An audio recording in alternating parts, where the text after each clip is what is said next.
Stottlemyre takes the hill tonight for the New York Yankees. Mel has won 4, and he has lost 3, and he'll be opposed by slender right-hander young Joe Coleman, who has a record of 2 wins and 2 defeats for the year. Let's take a look right now at the starting lineup for tonight's game. And for the New York Yankees, Horace Clarke will be at second base and lead off. Horace went 3 for 4 last night, his first 3-hit night of the season. Roy White will be in center field batting second. Mickey Mantle at first base, hitting third. Mickey went 2 for 4 in last night's game. Batting fourth and playing left field, Joe Pepitone. Joe had a 2 for 3 night, including his first home run of the year. Playing right field and batting fifth, Andy Kosco. Kosco went 2 for 5 and upped his batting average to 298. The shortstop, the number 6 hitter, is Tom Tresh. Jake Gibbs will do the catching. Hitting eighth and playing third base, Bobby Cox. And pitching tonight for the Yankees, Mel Stottlemyre. Now for the Washington Senators, Del Unser will be in center field and lead off. In right field, batting second, it's Ed Stroud. Frank Howard will be in left field, hitting third. Ken McMullen at third base, batting fourth. The number 5 hitter, again at first base tonight, Mike Epstein. Ron Hansen will be at shortstop and hit sixth. The second baseman, slick fielding Frank Coggins. The number 8 hitter and catcher, Paul Casanova. And the pitcher tonight for the Washington Senators, Joe Coleman, a right-hander with a record of 2 wins and 2 defeats. Well, those are the starting lineups for tonight's game. And now, this word. Pepperality is the spicy deal you get on every new 1968 Chrysler, Plymouth, or Imperial at Ted Pepper in Latham. Move up to Chrysler or Imperial. Season your driving with more luxury than ever. Choose your 68 Chrysler or Imperial at the home of Pepperality. Ted Pepper even pays any balance owed on your present car. The Plymouth Win You Overbeat goes on. It's the car that's the real salt of the earth, smooth riding, good-looking, pleasingly priced. Choose your 68 Plymouth at the home of Pepperality. Ted Pepper even pays any balance owed on your present car. For deals that are red hot, for prices that save you green dollars, see Ted Pepper in Latham on Route 9, just 1 mile south of the Circle. It's the spicy way to buy a new Chrysler, Plymouth, or Imperial.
Playing of our national anthem, we're just about set for action here at the D.C. Stadium. Frank Messer along with Jerry Coleman and Phil Rizzuto to bring you all the action. And the Senators take the field, and right now on New York Yankee baseball, let's pause for station identification. This is Jerry Ducey. Stay tuned tonight following Yankee baseball for my Nightline show here on WGY Schenectady.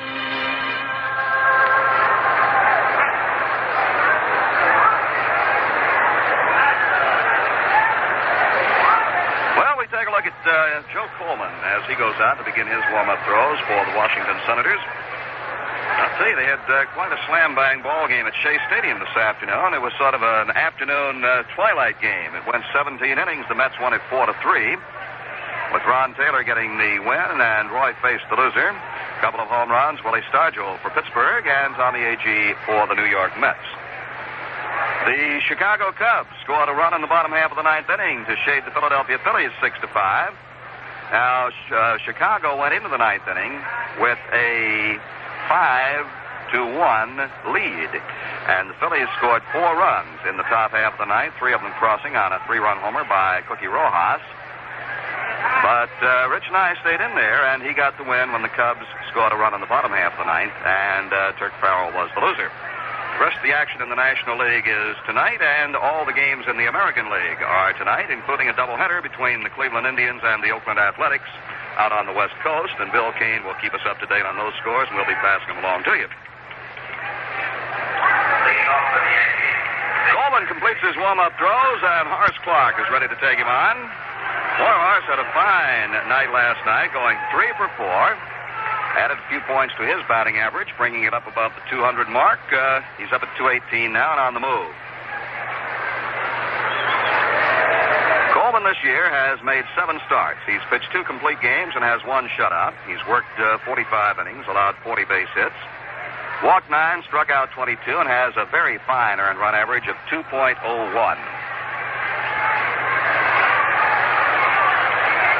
There's the windup by the right-hander. The first pitch of the game outside, ball 1, and we're underway here in the D.C. Stadium. Yankees trying to extend the win streak to 3. They're shaded just a bit to the left side against Clarke. He takes a strike on the inside corner.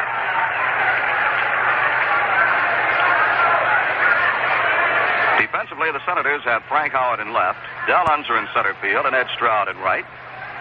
Stroud gives Clarke a lot of foul line territory out in right field. Coleman's 1-1 pitch. Strike 2 is called.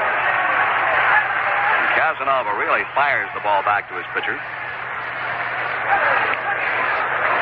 They've got that big infield out there again. McMullen at third, Hansen at short, Coggins at second, and Epstein at first. Coleman's pitch, foul back.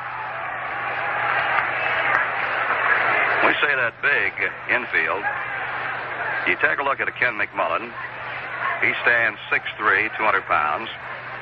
Frank Coggins, 6'2", 185. Epstein over at first base is 6'4", 230. Hansen goes above 6 feet, 200 pounds. Swing and a miss by Clarke. So there's one away as Coleman picks up his 23rd strikeout of the year, fanning Horace Clarke, and Roy White moves in. Well, Roy White stays in the second place among American League hitters with his 306 batting average. Actually, he's tied with Willie Horton of the Detroit Tigers. The man who leads the league is in this game tonight, Frank Howard. Roy takes up high, ball 1. Roy has hit safely in 6 of his last 7 games and in 9 of his last 11.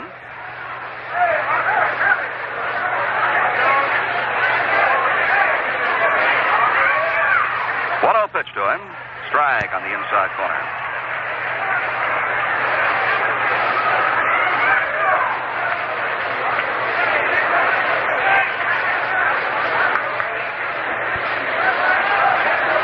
Coleman bends over. Now steps back on the left foot, kicks and deals. Ground ball hit to the right side over his Coggins to the glove side. Throws and gets him. Frank Coggins moving to his left to throw out Roy White, and now the applause goes up for Mickey Mantle.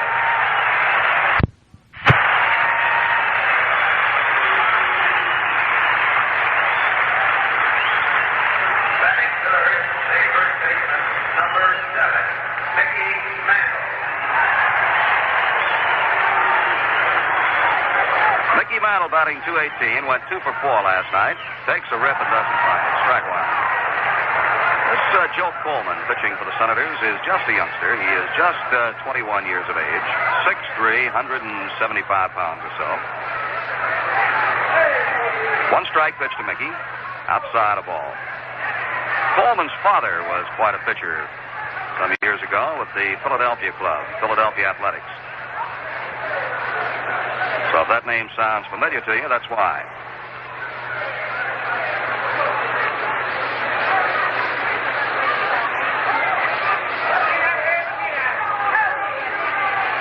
Mickey had stepped out requesting time of plate umpire Bill Valentine. Now the 1-1 pitch to him. Fastball for strike. 1-2. Coleman, in times I've seen him, appears at times to throw very hard and other times not. Tonight he appears to be throwing well. 1-2 to Mantle. Strike 3 is called. Mickey is called out on strikes, and the side is retired. 3 up, 3 down inning, nothing across for the Yankees. And at the end of the top half of the first, the score is New York nothing, and the Senators coming to bat.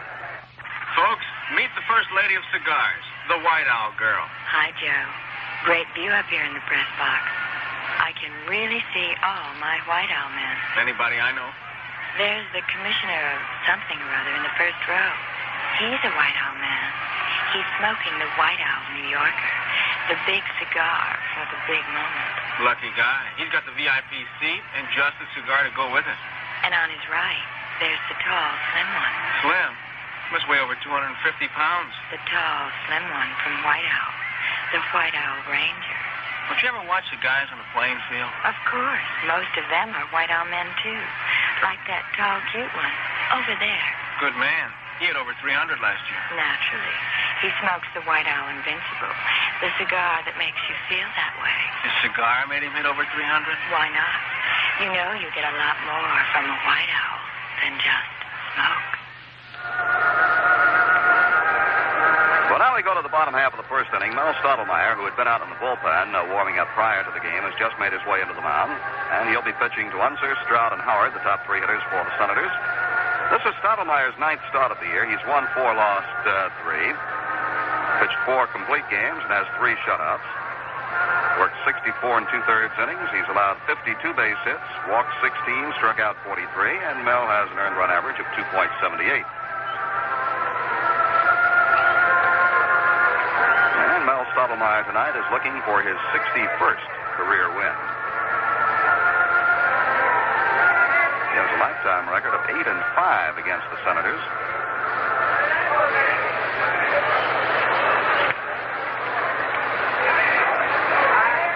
Stottlemyre, before last season, evidently had trouble with this Washington club because I know he beat them 5 out of 5 decisions last year. So he had to be, well, going into last season, he was even up with them 3-3. Or no, he was behind. He was behind 3-5. Here is Del Unser, batting .262.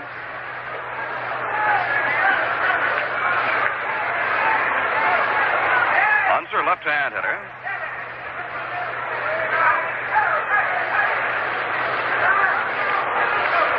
And the first pitch to him. Strike, and it gets through Gibbs.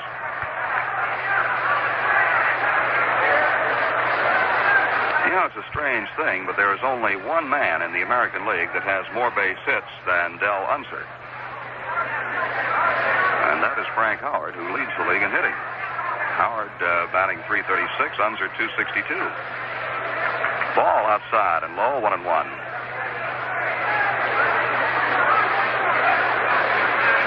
Unser, Roy White, just a step behind him with 38 hits.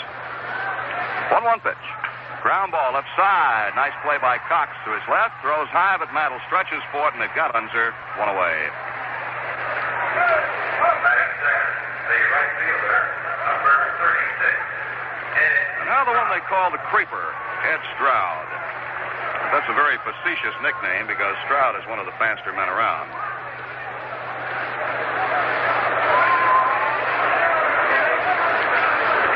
Stroud is hitting .258.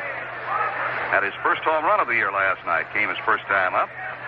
He takes the ball up high.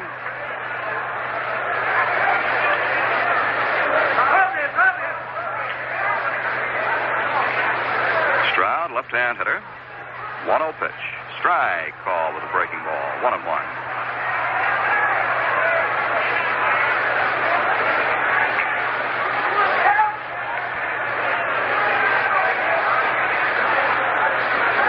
Shortstop Tommy Tresh shades toward the bag against Stroud. Stroud flicks one off to the left side. It may drop in for a base hit, and does. And Stroud, running hard, races on to second base, pulls in standing with a pop fly double into shallow left field, just inside the line.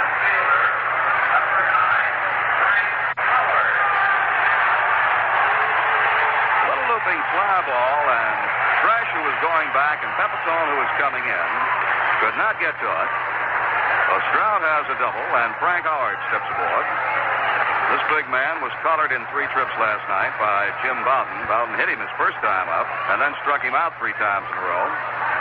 But Howard, nonetheless, still has a commanding lead of 336 in the batting race. Swings and misses, strike 1. 17 home runs, 34 runs batted in. Howard, the top hitter in the league by 30 points. I told you Roy White, and was tied for second place at 306. Stottlemyre checks Stroud at second. His pitch to Howard. A bit inside, and the count evens 1-1.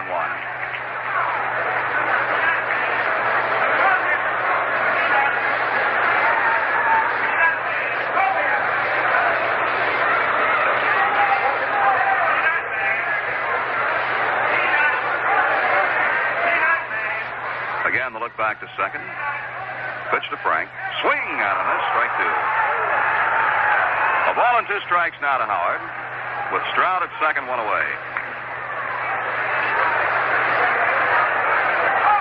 This program, brought to you in cooperation with Sportsnet, is authorized under rights granted by the New York Yankees solely for the entertainment of all righties, and any publication, reproduction, or other use of the descriptions and accounts of this game without the express consent of the New York Yankees is prohibited.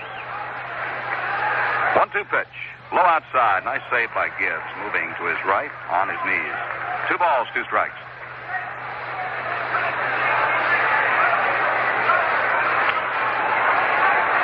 Like Bobby Hoffman, the third base coach, now with the runner at second, has not moved way out of the coaching box as he did last night when Howard came up.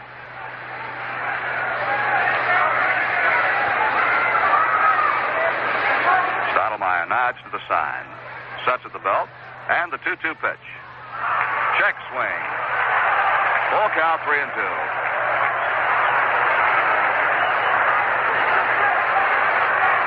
A ripple of applause you heard, and the oohs and ahs were directed toward Bill Valentine. Fans were happy about that call. They thought Howard might have taken enough of a cut to be called out. I have an idea maybe Gibbs and Stottlemyre did too.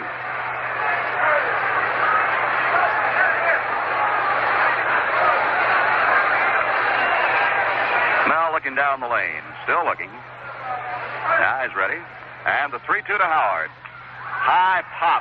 Foul behind the plate. Gibbs coming back. See if he's got room. Near the seats, he's got it. Howard is retired on a foul pop-up to catcher Jake Gibbs, who pulled it in back near the seats. Number 2. Ken. So there are 2 away, and Ken McMullen the batter. This McMullen has been on quite a hitting streak of his own. It was sort of lost in the shadow of Howard's doings over the past week or so. But McMullen has had 11 hits in his last 20 trips to the plate. Now batting .278. He went 2 for 4 last night.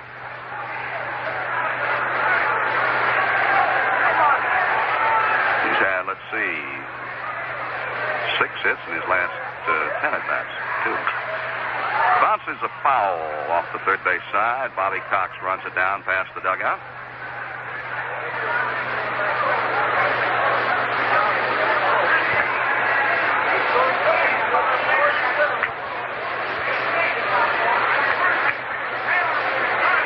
McMullen with a .278 batting average has 8 home runs, 16 runs batted in.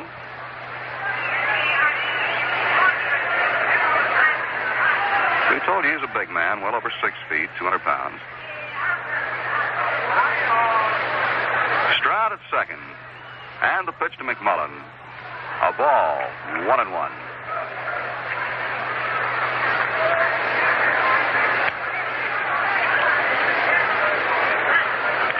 The Yankees coming into this game in a dead tie with the Senators.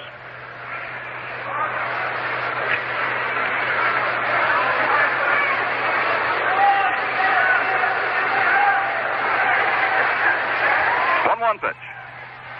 A ball 2, just a bit low.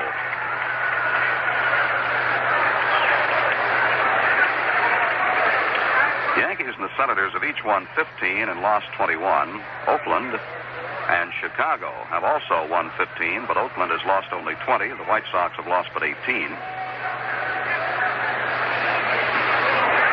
Ball 3. And McMullen cuts another look down. See if he can swing on a 3-1 pitch.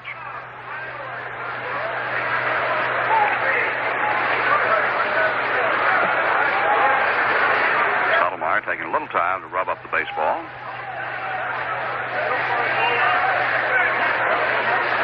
Looking down to Gibbs, working slowly now. Checks Stroud at second.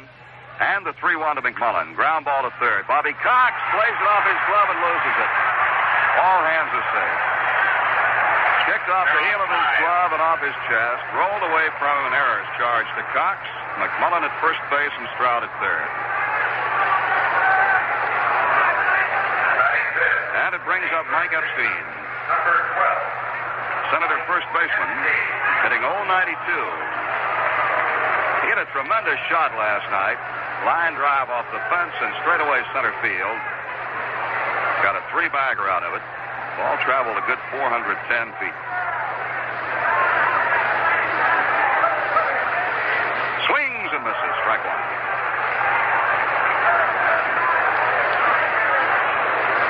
This stage of the season, I guess you could have made quite a few bets that Epstein would not be hitting below 100. He's had 1 double, 1 triple, 1 home run, and 1 run batted in.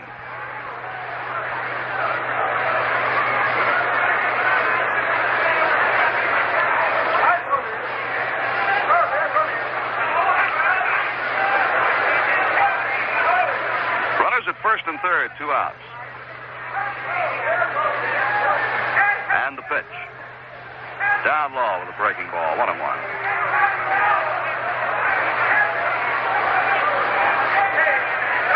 On deck is Ron Hansen. No score in the ball game. We're in the bottom half of the first inning.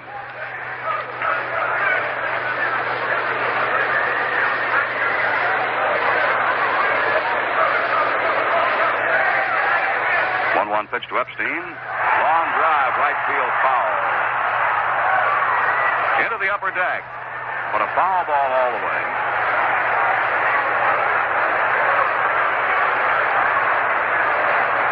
Maybe he didn't quite make that upper deck. Now we see the fans downstairs scrambling around a little bit. Ball and 2 strikes.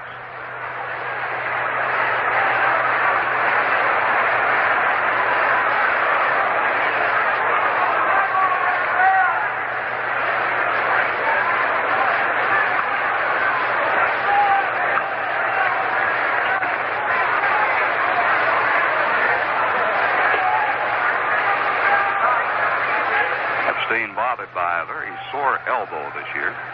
Waiting, 1-2 pitch to him, fouled back to the seats off the third base side.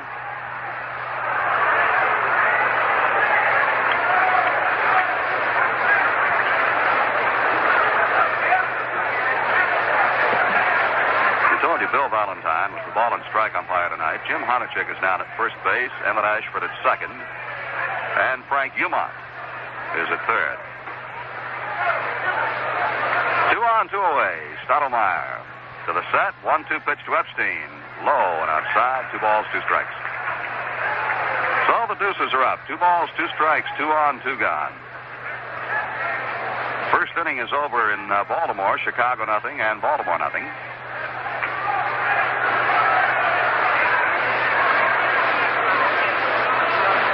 Stottlemyre trying to get Epstein. 2-2 pitch. Strike 3 call, and he's out of there. So a big threat, but no score for the Senators. No runs, 1 base hit, a Yankee error, and 2 men are left on base. And at the end of 1 full inning of play, the score is New York nothing and Washington nothing.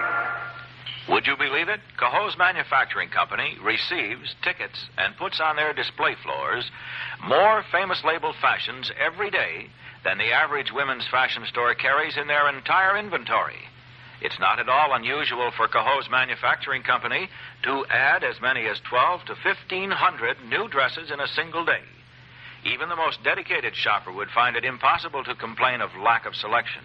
In fact, it has been said that if you haven't shopped Cohoes Manufacturing Company since last week, you don't know what's new in women's fashions. Another thing you'll appreciate is that the huge selection available extends to every size range and not just the more average sizes. If you're hard to fit and hard to please, then you owe it to yourself to shop Cohoes Manufacturing Company weekly. Cohoes Manufacturing Company, 43 Mohawk Street, Cohoes, with plenty of free and easy parking on all three sides of the building. Open every day, Monday through Saturday from 9:30 a.m. to 5:30 p.m., Tuesday and Friday nights till 9.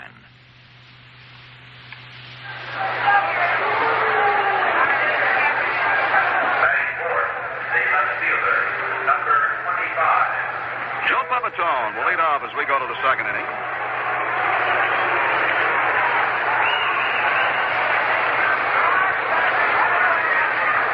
Pepitone's hitting .323. Had 2 hits last night and 3 trips, including his first home run of the year. He hit it off Bob Humphreys his last time up. First pitch to Pepe. Inside. Backs him out. See plate umpire Valentine waving his hand in front of his face. Like it's a little early in the year for those gnats to be flying around. Foul ball back on the screen, and the count is 1-1 to Pepitone.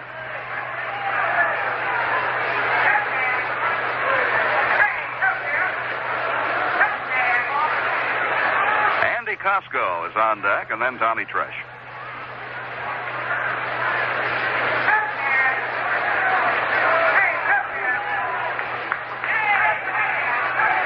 Here's the pitch. Foul back on the screen, and the count is a ball and 2 strikes to Pepitone.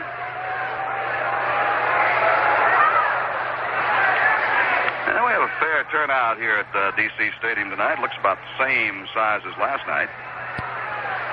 Maybe a few more. I told you before, I'm a poor judge of crowds.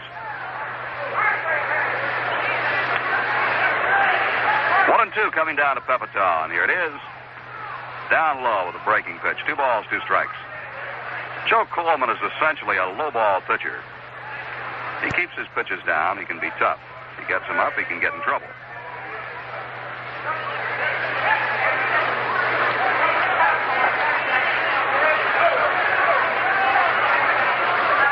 Two offering.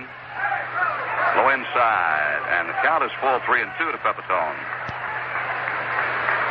Yankees went out in order in the first inning. There's no score in this ball game.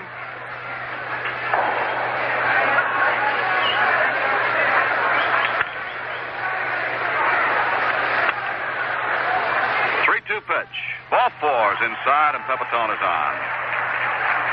So the Yankees get their first base runner. That is only the 10th walk given up by Coleman in 46 innings of pitching this year. The batter is Andy Kosco.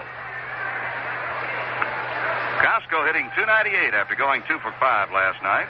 Leads the Yankees in homers with 5 and in runs batted in with 20. Kosco has driven in 13 runs over the Yankees' last 8 games.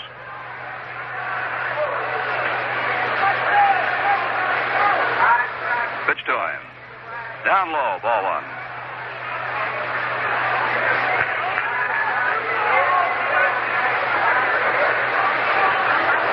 Let's see, Roy White is the only Yankee with more hits than Kosco.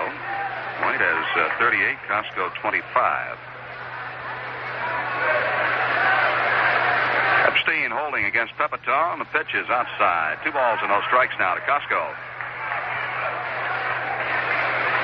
And right-hander Joe Coleman asks for another baseball and gets it. We're happy to have visiting with us in the booth again tonight Al Downing, who sat up here last night. All relaxed and enjoying this game. Only way to do it up here, I'll stay relaxed. You got to stay tense enough down there. 2-0 pitch is bounced foul over toward the Yankee dugout on the third base side. Tom Tresh, the on-deck hitter. Kosco with a 2-ball, 1-strike count.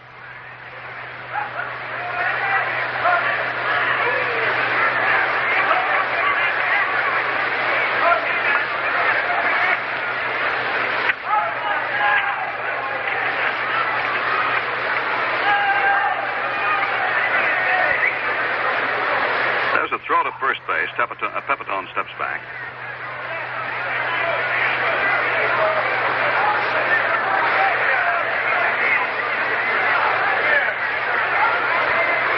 The Yankees over the last 5 games have broken out a pretty good rash of base hits. At 12 last night, Kosco swings and misses. And the count evens, 2 balls, 2 strikes.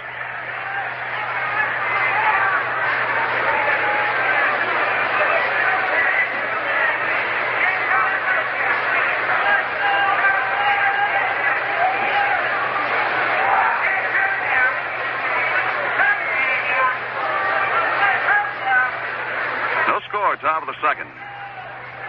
Pepitone drew a leadoff walk. Kosco awaiting a 2-2 pitch from Coleman.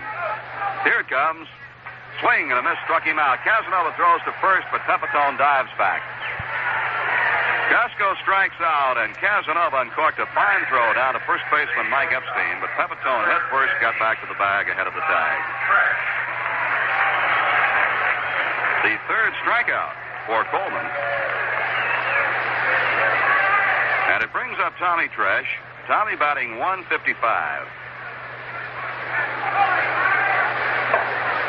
During the series against the Boston Red Sox, manager Ralph Houck decided to move Tresh into shortstop. And that's where he's staying. Pitch is high, ball 1.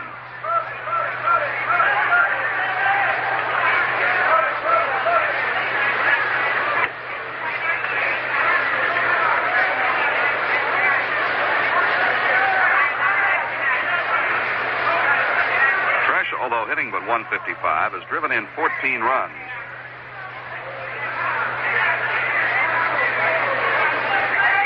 The pitch to him.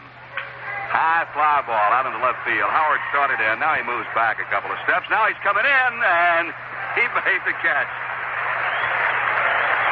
Quite an adventure for a few moments out there in left field. Howard started in, then he went back, and then he started galloping back in again. I think he lost that ball for just a second. New York Yankee baseball. Let's pause for station identification. Tonight, following Yankee baseball, join me, Jerry Ducey, on my telephone talk show Nightline here on WGY Schenectady.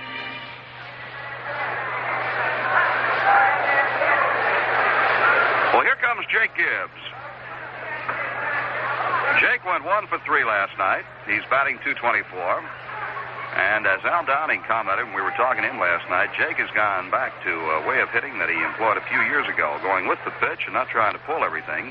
Outside pitch, he'll go to left field with it.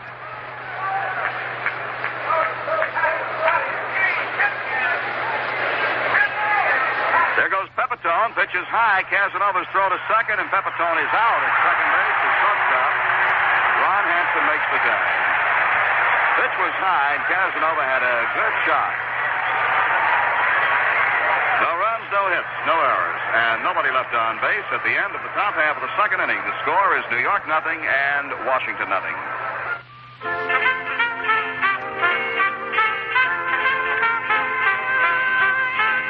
Atlantic keeps your car on the go. There's fun and excitement along the way as well as when you get there. When you fill up with Atlantic Imperial gasoline and follow the Imperial Road. Forget about how your car will run. Atlantic Imperial gasoline helps keep it running the way it was made to run, wherever you go. Your drive will come alive when you take the Imperial Road. Pack more fun in your trip and get on the Imperial Road with Atlantic Imperial gasoline. Atlantic keeps your car on the go.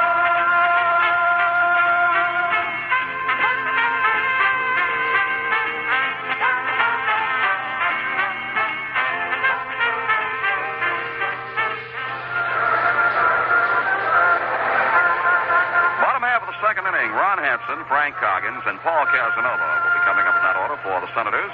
Hansen, who leads it off, is batting .211. 3 home runs, 16 runs batted in. The shortstop, number 6, Ron Hansen.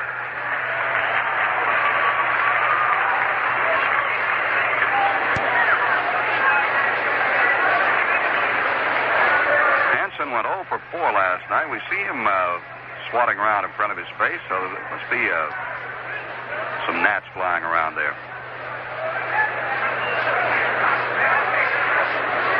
Stottlemyre's first pitch. Strike over the outside corner at the knees. 0-1.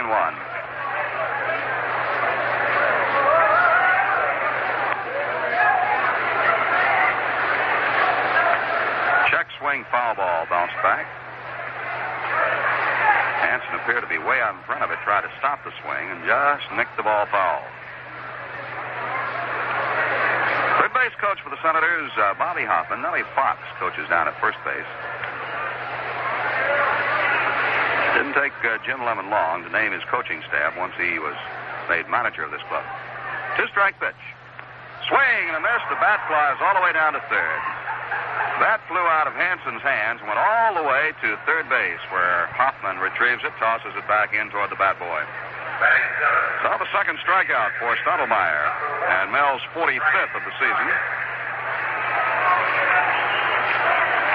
Here's the switch-hitting second baseman, Frank Coggins, batting .198. Hitting left-handed, of course, against Stottlemyre.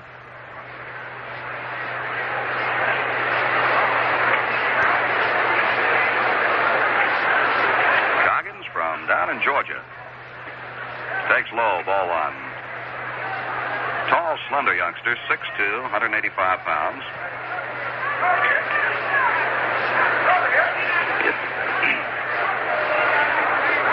Another pitch is low, gets away from Gibbs. 2 balls and no strikes.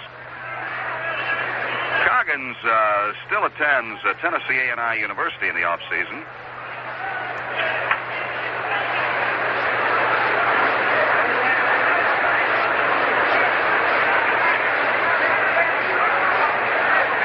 Sam Bowens and Fred Valentine, 2 others who went to Tennessee A&I in this club. There's a pitch down low. 3 balls and no strikes.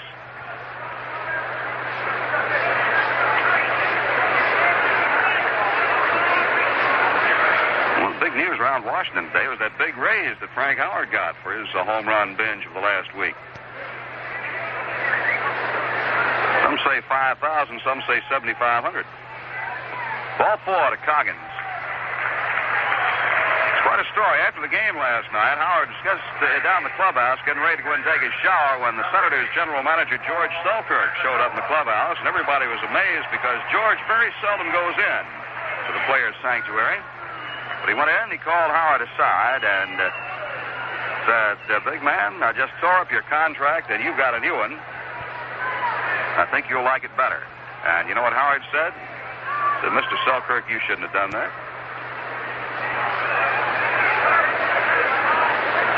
Howard said honestly he was very satisfied with the salary he was getting, and he got that big raise. Throw to first base. Coggins is back. Although they had their differences, as I recall, this spring. Howard was a holdout for a while. Paul Casanova, the catcher, fouls one back. Strike one. Howard, Frank Howard is the talk of baseball these days, but he's a very modest young man.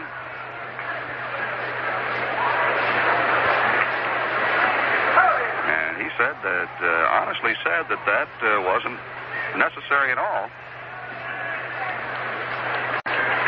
But he's going to put it in the bank. 1-strike pitch coming to Casanova.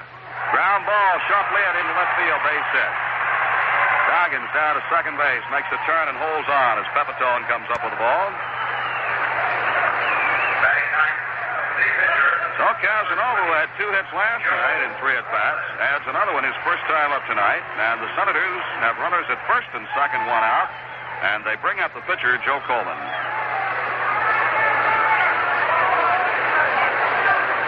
Second base set off Stottlemyre. Coleman is a right-hand batter. He's been up 14 times this year and has 3 base hits.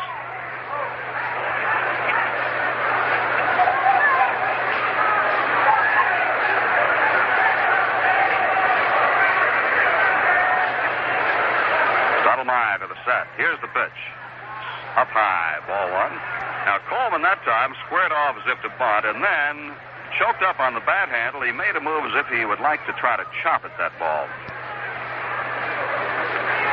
Mantle in on the grass from first base. Like Mickey's getting a little heat from the Washington dugout now. He's looked over there a couple of times. Exchange of baseballs taking place. 1 ball and no strikes to Coleman. Now he's back down toward the end of the bat handle, up about an inch or so. Let's see if he does bunt, or try to chop it through, or swings away. He squared off to bunt. Chops at it, chops it over Stottlemyre's head. There's the play by Tresh to first, and they get him.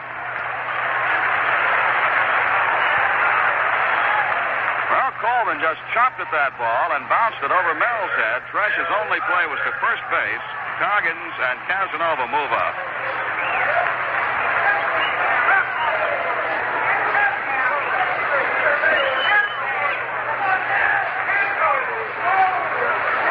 Now, and Del Unser, the center fielder, moves in. Now, after he took that chopping swing, that would not qualify as a sacrifice, I don't believe. It was more of a swinging bunt, but now that's something you like to see a hitter do. No managers like to see that. They're up there to move those runners up. Men charge in for the bunt. Try to chop it past him. Unser grounded out to third his first trip. Takes over but low. Ball one.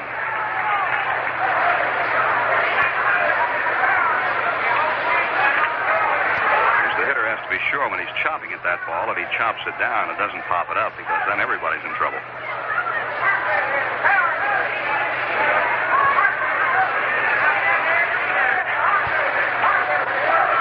Unser way up on the bat handle. Stottlemyre glances over to third. Now the pitch. A ball two, just off the target. 2 balls, no strikes. Coggins at third, Casanova at second. 2 outs, no score. Stottlemyre looks back toward the outfield. Pepitone in fairly shallow in left. White straight away, not too deep in center. Cosco straight away in right. Infield up the middle. Cox extremely wide of the line. The pitch. High, ball 3. 3 balls and no strikes.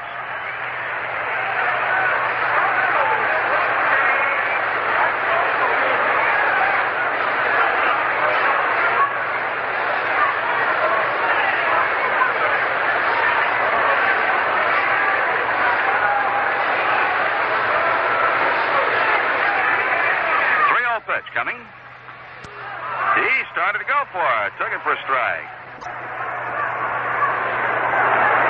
Serve a check swing on that one. 3 balls, 1 strike.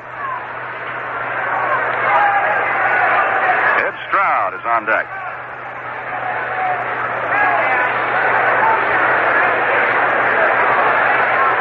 Stottlemyre again, looking down the lane to Gibbs.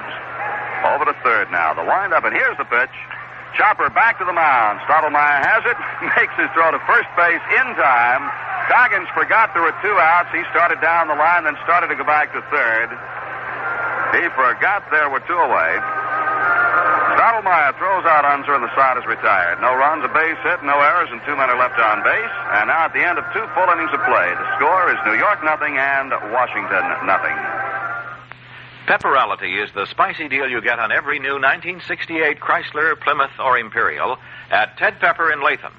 Move up to Chrysler or Imperial. Season your driving with more luxury than ever. Choose your 68 Chrysler or Imperial at the home of Pepperality. Ted Pepper even pays any balance owed on your present car. The Plymouth Win-You Overbeat goes on. It's the car that's the real salt of the earth, smooth riding, good-looking, pleasingly priced. Choose your 68 Plymouth at the home of Pepperality. Ted Pepper even pays any balance owed on your present car. For deals that are red hot, for prices that save you green dollars, see Ted Pepper in Latham on Route 9, just 1 mile south of the Circle. It's the spicy way to buy a new Chrysler, Plymouth, or Imperial.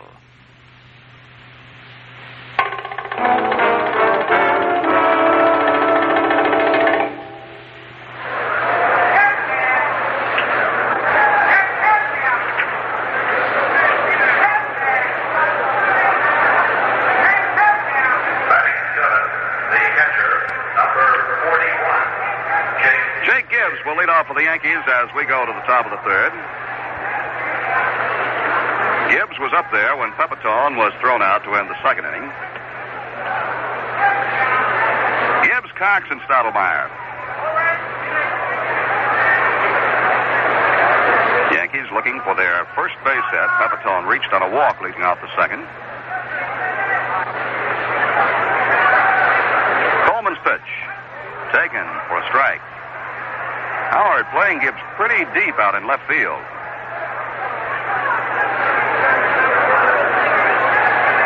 Gibbs has had 6 hits in his last 14 at-bats, and none of the 6 have been pulled to right field. They've been hit to left, left center, or straightaway center. 1 strike.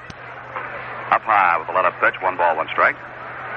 Gibbs moves well away from the plate now and gets a little dry dirt. Bobby Cox kneeling on deck.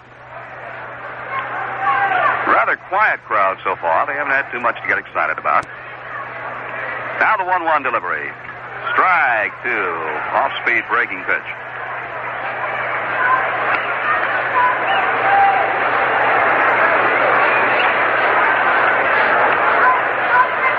They've completed 2 innings over in Baltimore. The White Sox and the Orioles are scoreless. 1-2 pitch coming. Ground ball toward the shortstop. Hansen is up with it off the left foot. Throws to first base in time. Gibbs retired, and now Bobby Cox moves in. Number 14, Bob Cox. Cox is hitting .198.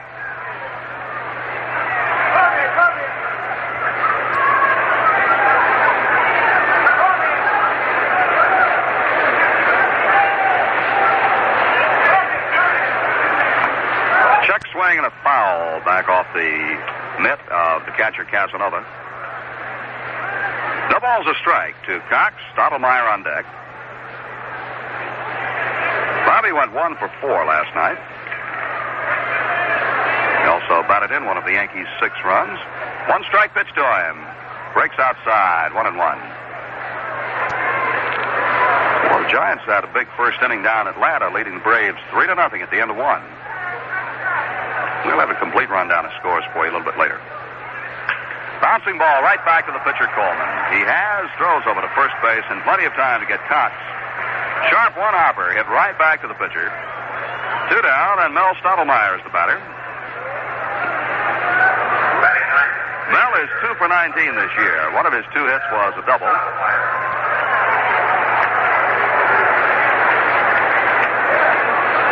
Frank Stottlemyre had the first extra base hit of the season for the Yankees. Had a double opening day off George Brunette. First pitch to him. High, ball 1.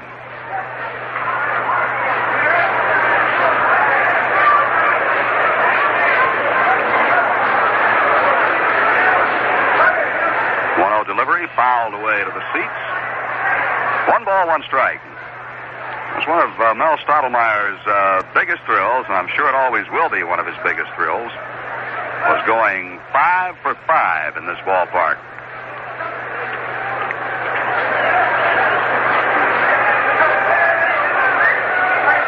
1-1 pitch. Strike 2 is called. Well, some pitchers will go all season and won't get 5 hits, and Stottlemyre got 5 in 1 game here. He take a Dean chance. He may go 3 or 4 seasons without getting 5 hits. 1-2 pitch. Ground ball, base hit down the left field side. Skipped it right between McMullen and the bag, and Stottlemyre will go for 2. Howard digs it out of the corner. And Stottlemyre made a big turn around second. Now races back in. Oh, don't waste it now that you got it. A double for Stottlemyre, the Yankees' first hit of the ball game. Now, you don't suppose he's going to have another 5 for 5 night, do you? Second baseman, Horace Clarke. You never know. Horace Clarke will try to bring him in now. Clarke struck out his first time up.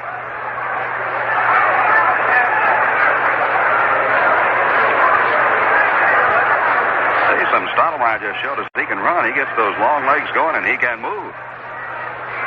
Pitch to Clarke. High, ball 1. Roy White has moved out on deck.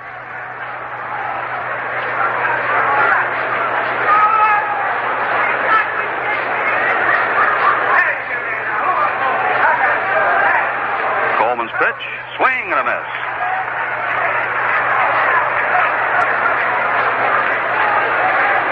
1 ball, 1 strike.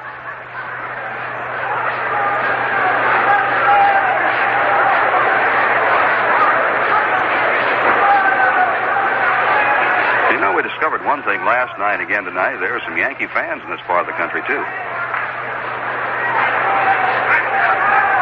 Of course, predominantly Senator fans. 1-1 pitch to Clarke.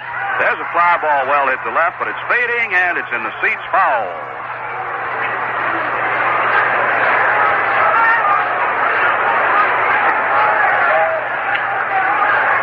Paul Casanova goes out to the mound to talk to Coleman.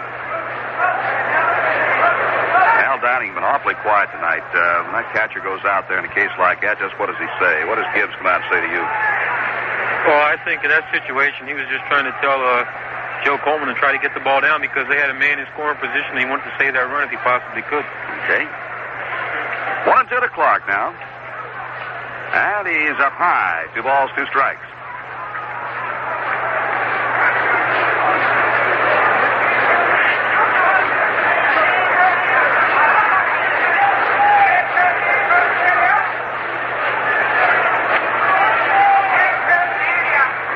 Pitch. Swing and a miss, struck him out. So the Yankees have a threat but can't get the run home. No runs, 1 base hit. There were no Washington errors and a man is left on base. So at the end of the top half of the 3rd inning, the score is New York nothing and the Senators nothing. Want to get away from it all?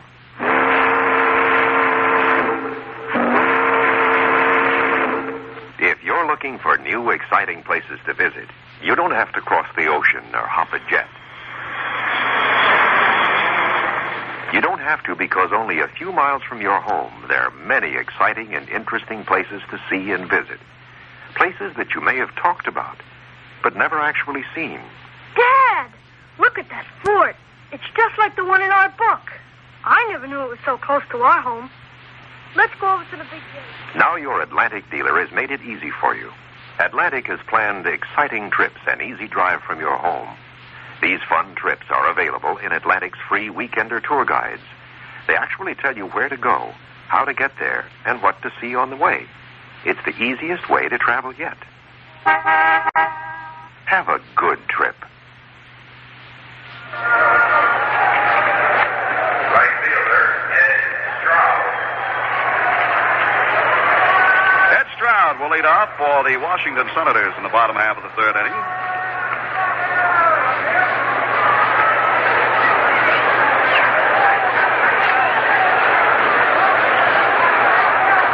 Stroud doubled his first time up.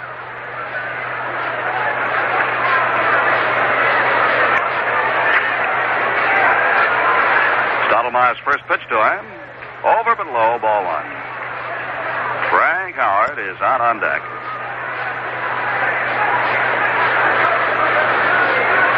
Stroud, his first time up, hit a fly ball into shallow left field over toward the line and legged it into a double. Swings and misses. 1 ball, 1 strike. After Stroud and Howard comes McMullen.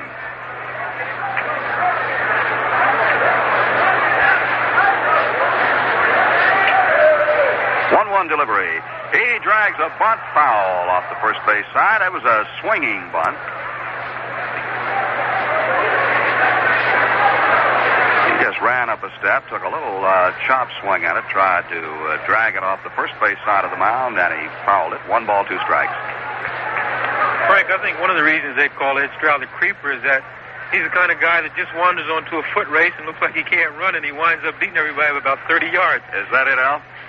No, I said it was a facetious nickname. He can move. You run pretty good, don't you, Al? I run fair. 1-2 pitch. Down low. 2 balls, 2 strikes.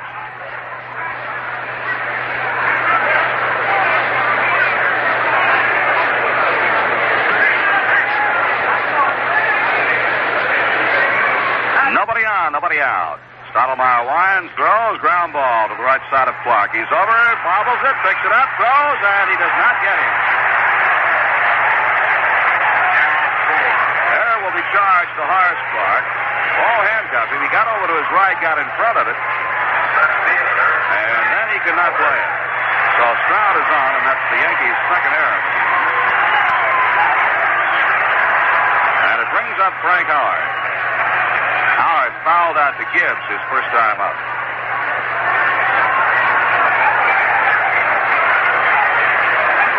We told you Stroud can run. We'll try to keep an eye on him down there at first base.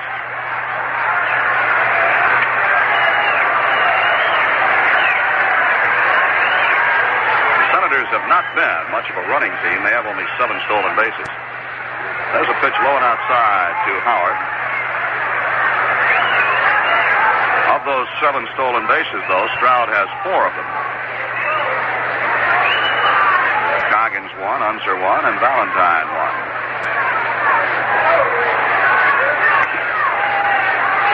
1. Mantle holding against the base runner at first. Here's the pitch. Inside. It's unlikely they'd have Stroud running with the home run hitting Howard up there, though. 17 home runs so far. 34 runs batted in and a .336 batting average for this big man.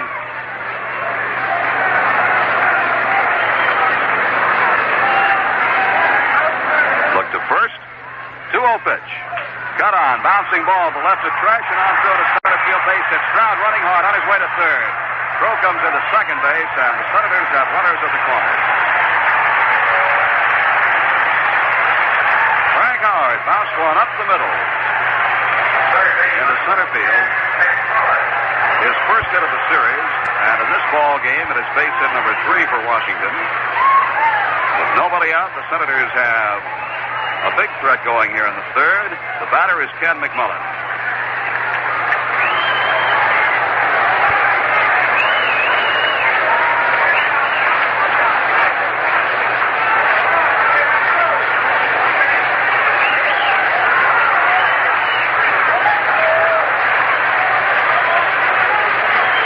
Frank Howard has 26 extra base hits this year, and that is his 20th single. McMullen reached on Cox's error in the first inning. Right-hand hitter, infield back, bounces a foul down the left side. Frank, there was a situation where Ed Stroud knew that the outfielders would be playing Frank Howard fairly deep, so that when there was a hopper through the middle, he knew that the outfielders would really have to charge in order to throw him out, so he just turned on his speed going to third base.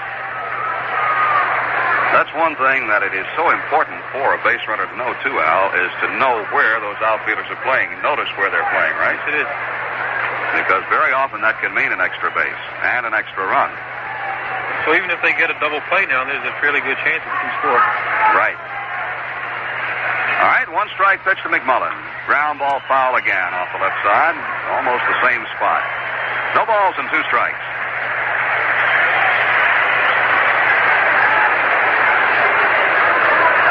First and Stroud at third. The Yankees have the infield back in what we refer to as double play depth.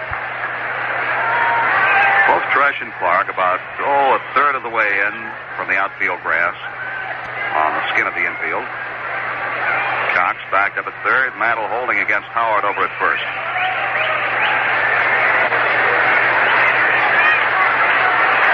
Howard short lead. Stottlemyre to the set. Here's the pitch to McMullen. Check swing and a ball just outside. 1 ball and 2 strikes. You folks listening now, whenever you see the Senators play at Yankee Stadium, keep an eye on Howard. There's a man that he never stays still. He's always moving something. His head, his arms. He's always moving.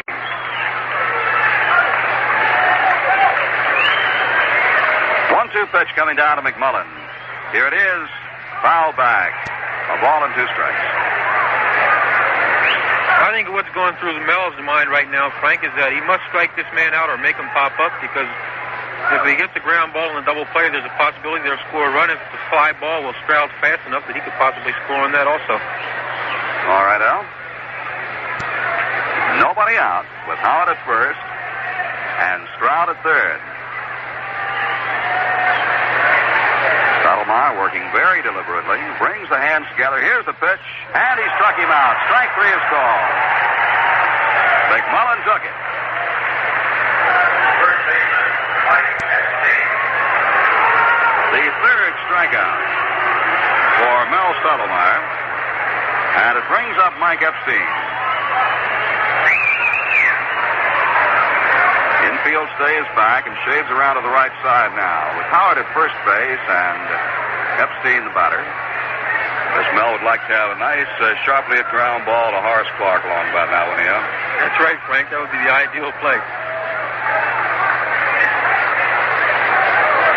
Here's the pitch to Epstein, low outside. 1 ball, no strike. Ron Hansen is on deck. No score in this game. Senators threatening here in the third with Stroud at third, Howard at first. 1 away.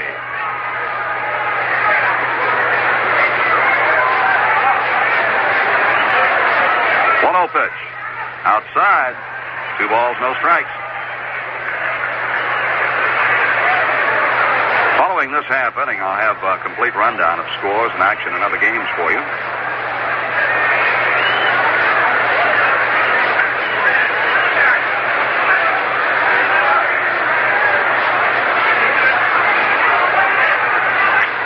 Bobby Cox now very wide of the line at third.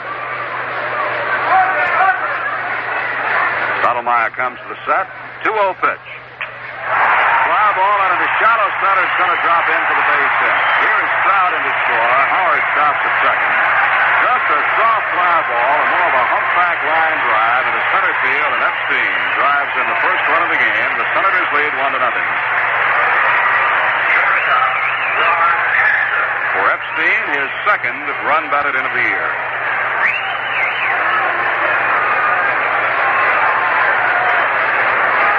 Second, Epstein at first, and the batter is Ron Hansen.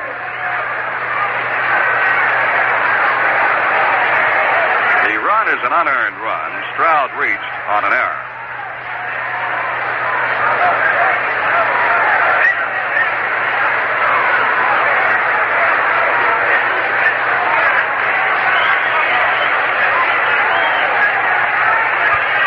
First pitch to Hansen. Ball 1. Hansen struck out leading off the second inning.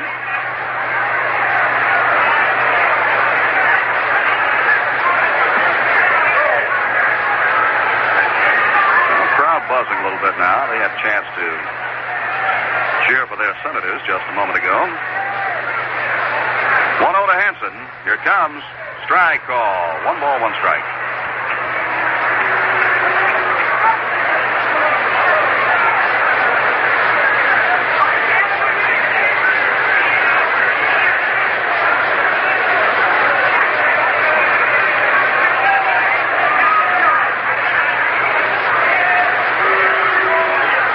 Pitch.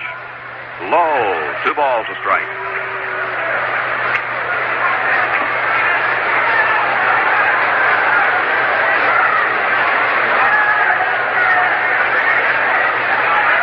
Ron Hansen has moved around from the Orioles to the White Sox and out of the Senators. Never hits for a real high average, but he'll drive in some key runs. 2-1 to him. 3. Gibbs, and not at all happy with that call. Now Stottlemyre a couple of steps down off the hill.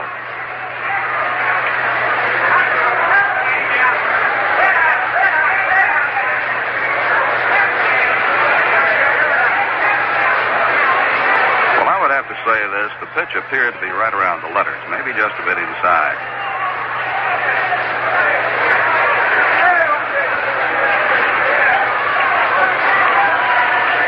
Now the 3-1. Strike, 2 call. Full count, 3-2.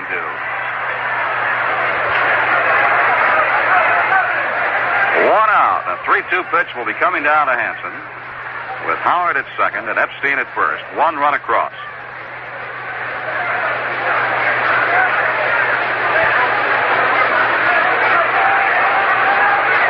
There's the look. Here's the pitch. Runners do not go. Ground ball at short. Tresh goes to Clarke. Out at second. Back to first base. Double play, and the side is retired. But the Senators come up with a 1 run on 2 base hits. There was a Yankee error, and 1 man is left on base. So now at the end of 3, the score is Washington 1 and New York 0. Well, we told you we'd give you a complete rundown on the scores and action in other games, and here it is. The only other American League game in which we have a score is over in Baltimore. Chicago 0, Baltimore 0 at the end of 4 innings. Joe Horton is pitching for Chicago, and Gene Brabender is pitching for Baltimore.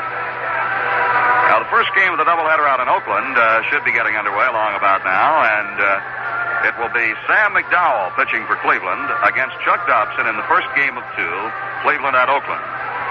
Detroit at Minnesota. Joe Sparma pitching for the Tigers, Dean Chance for the Minnesota Twins, and much later tonight, a single game, the Boston Red Sox against the California Angels. 17 innings at Shea Stadium this afternoon. The Mets 4, the Pittsburgh Pirates 3. Ron Taylor got the win. Elroy Face was the loser. Willie Stargell homered for Pittsburgh, and Tommy Agee homered for the Mets. Chicago Cubs scored a run in the bottom half of the ninth to beat Philadelphia 6-5. Nye got the win. Farrell was the loser. Oh, boy, Houston has just scored 5 runs in the top half of the third to take a 6-1 lead over the Cincinnati Reds at the end of 2.5 innings. Dierker pitching for Houston, Pappas, Lee, and Davidson, all for Cincinnati. And it is San Francisco 5, Atlanta nothing at the end of 2.5. Sadecki pitching for the Giants, Britton, and now Cloninger for the Braves. Los Angeles at St. Louis not yet underway. It will be Singer against Washburn in that ball game. Now in New York Yankee baseball, let's pause for station identification. This is Jerry Ducey. Stay tuned tonight following Yankee baseball for my Nightline show here on WGY Schenectady.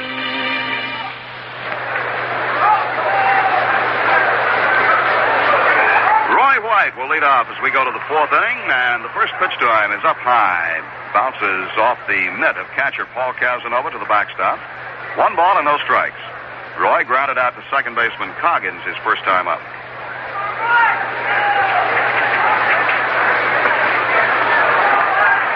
There's a ball, 2. The count is 2-0.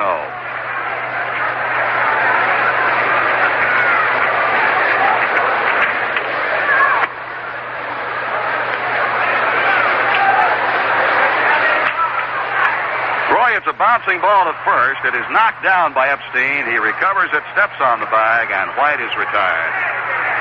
Sharp bouncer. Epstein did not play the ball cleanly, but he knocked it down right in front of him. Had plenty of time to recover it and retire White unassisted. 1 away, and the batter is Mickey Mantle. Mickey took a called 3rd strike in the first inning.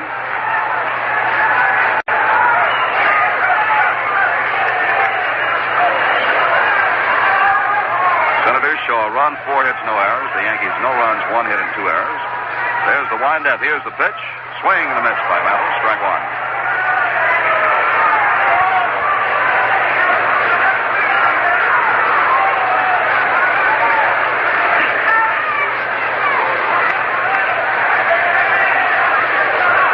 Joe Pepitone is on deck. Coleman ready to work. Right-hander brings it in. Mantle takes high. 1 ball, 1 strike.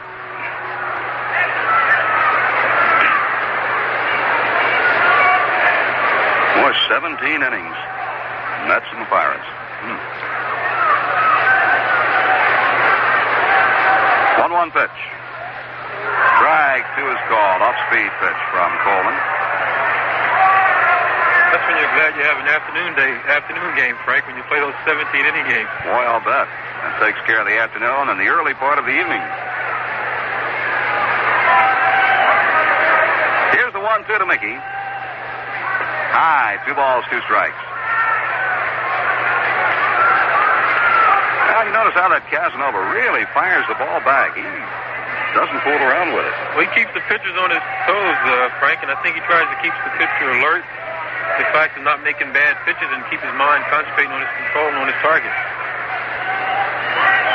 All right, here's the 2-2 coming to Mantle. Way outside, ball 3.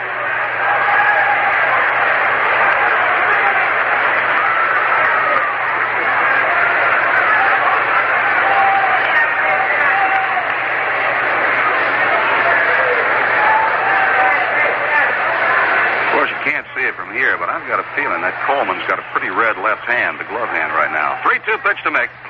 Strike 3 is called.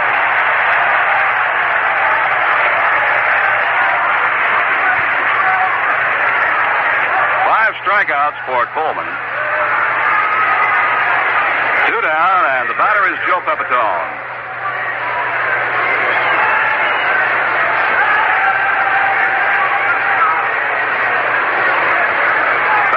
Walked in the second. Here's the first Joe. High, ball one.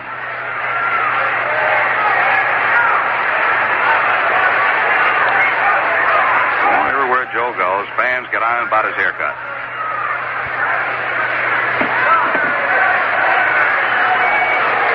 1-0 pitch, strike call, 1-1.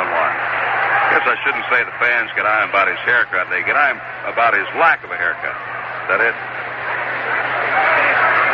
His hairstyling, maybe that's the way to put it. Well, Joe likes it that way, and like he says, I'm the one that has to wear it. Here's the 1-1 to him. Bouncing ball hit to the second baseman. Coggins has it on a shoulder-high hop, throws it over to Epstein, and the Yankees are 3 up, 3 down. Nothing across here in the top half of the fourth inning, and at the end of 3 1/2 innings of play, the score is Washington 1 and New York nothing. If your car is inclined to stall and idle roughly, or if it doesn't accelerate as it should, there's not much comfort in the fact that a lot of other drivers are having the same problem. But cheer up. Thousands of drivers have found the way to solve that problem. They use Atlantic Imperial, the clean carburetor gasoline. You see, stalling, rough idling, and poor acceleration are often caused by dirt deposits, which some gasolines allow to build up in the throttle plate area of your carburetor. And it takes only a few tankfuls of Atlantic Imperial to dissolve stubborn throttle plate deposits and wash them harmlessly away. Then, as you continue to use Atlantic Imperial, it helps prevent their return. So come on, get on the Imperial Road, the road that leads to smooth engine performance with Atlantic Imperial, the clean carburetor gasoline.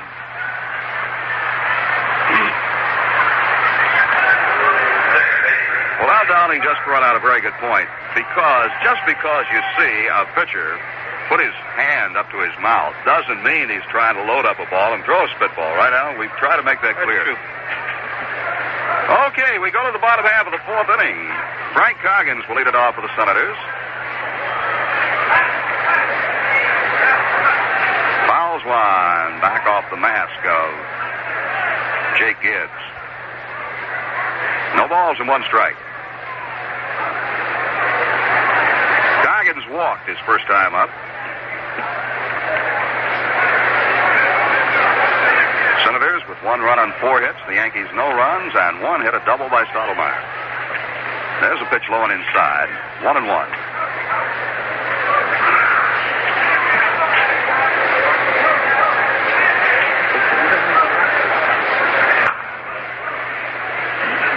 Cox in on the grass at third. Low outside pitch makes it 2-1 now to Coggins.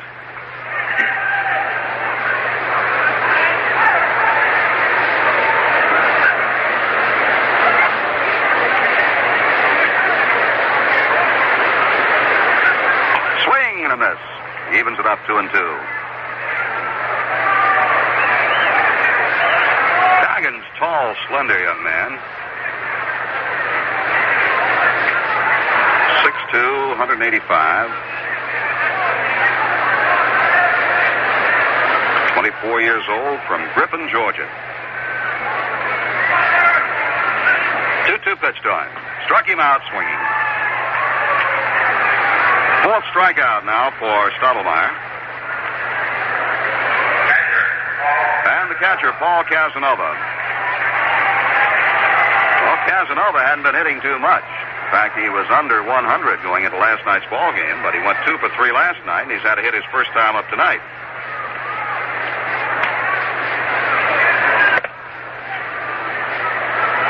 Came in tonight batting 119.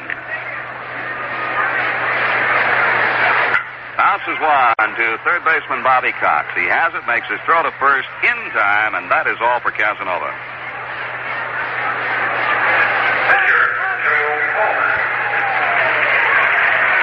Casanova started this series hitting at 0-99. Round of applause for the pitcher, Joe Coleman. Coleman grounded out to Tresh at short his first time up. Up there now with 2 out, nobody on. Mel's first pitch, strike 1 is called.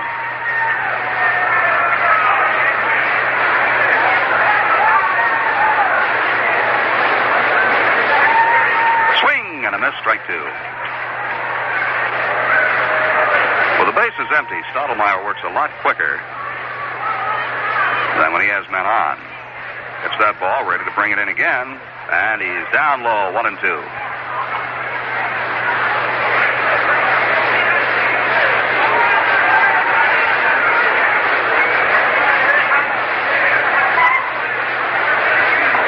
Swing and a miss by Coleman, strike 3. So, Stottlemyre gets the Senators in order for the first time in the ball game, registers his 5th strikeout. Nothing across, and at the end of 4, the score is Washington 1 and New York nothing. Hi, fans. I want you to meet a friend of mine, the Whiteout girl. You know, I've been expecting you. Of course. You always find me where the men are. Tell me something, then. Are there any rules in baseball you'd like to see changed? I think we ought to change the 7th inning stretch. How do you mean? Instead of stretching, everyone lights up a white owl. A white owl is more relaxing, soothing. The tobacco does it. It's aged slowly, mellowed longer. But the 7th inning stretch is a tradition. So are white owl cigars. You see them everywhere. The stands are filled with them today. Just look around at all the Rangers, Invincibles, and New Yorkers. They're everywhere. The 7th inning white owl. I think I'll write the commissioner about it today. Just think. All those men at the same time finding out you get a lot more from a white owl than just smoke.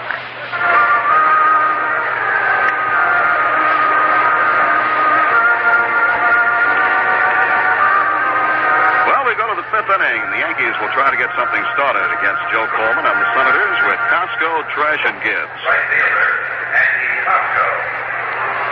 Kosco struck out his first time up.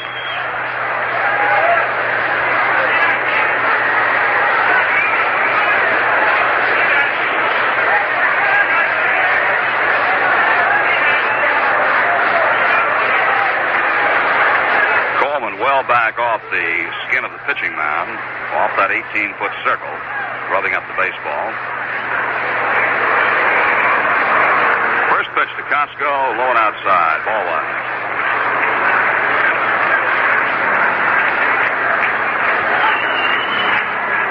Following this half inning, Phil Rizzuto will be with you for the rest of this game on radio.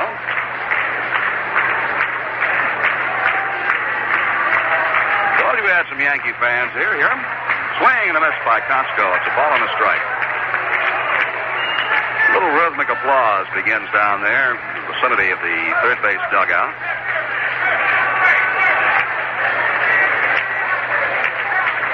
Ball and a strike to Kosco. Coleman into the line. Kicks and throws. Sidearm pitch is swung on him. That's strike 2.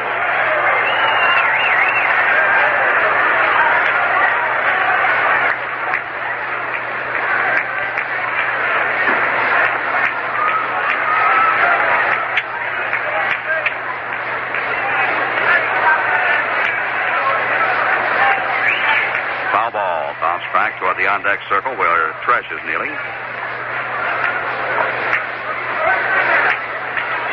Ball, 2 strikes.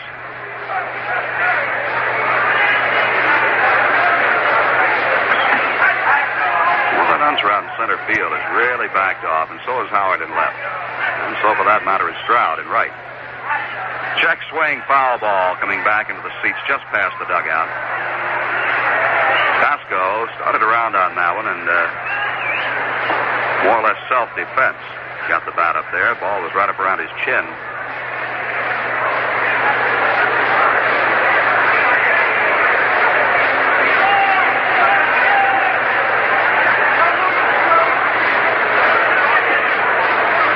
Coleman arms high.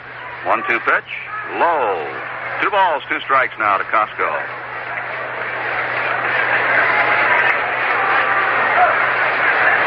It rained here in the Washington area this afternoon for a little while, but didn't appear to be enough to hurt this field at all. Of course, they had the infield covered. 2-2 pitch now. Ball 3. And now it's Coleman's turn, and Casanova is to question the call. Full count, 3-2 to Kosco.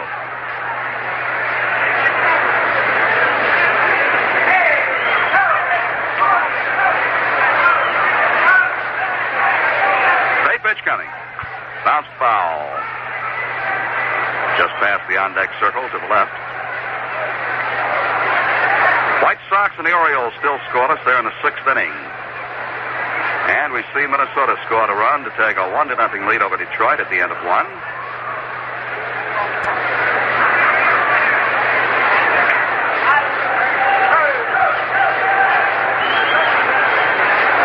Pitch. Struck him out. Swing and a miss. And strikeout number 6 for Coleman. Shortstop, Tom Tresh. It brings up Tom Tresh. Tom flied to left field his first time up.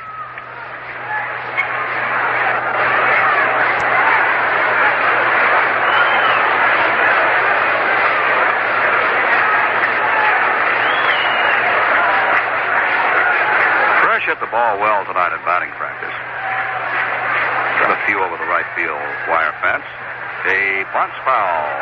Trying to drag it. Strike one.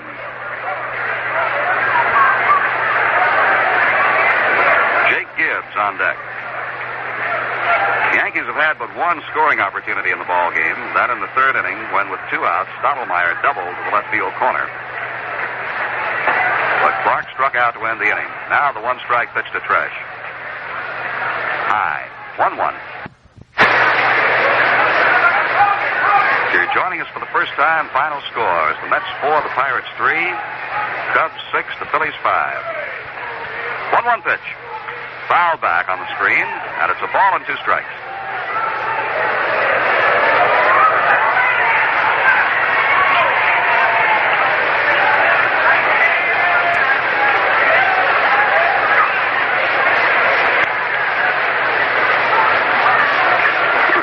Pitchers. How about that Denny McClain, Al, picking up his 6th win this early in the year? Well, Denny's always been a fairly fast starter, Frank, and he's a tremendously competitive young man. And I think he's going to have a heck of a year. I think he's gotten off to a good start, and if he stays in the groove pitching well and the pitching staff keeps up the way it is, Detroit's going to be a tough ball club. He's the first pitcher in our league to get his 6th win. Yes, I think so. Yep. All right, 1-2 to Tresh. The wind-up and the pitch coming. Low, 2 balls, 2 strikes. A combination of that pitching staff and the hot bat of Willie Horton, and he's off to a good start. A few hits from Kaline and Cash and some of the others up there, they are going to be tough. McAuliffe's hitting the ball well. McAuliffe's hitting well, and so is Freehan. Right. 2-2 to Tresh. Ball 3. Rode in on him. Full count, 3-2.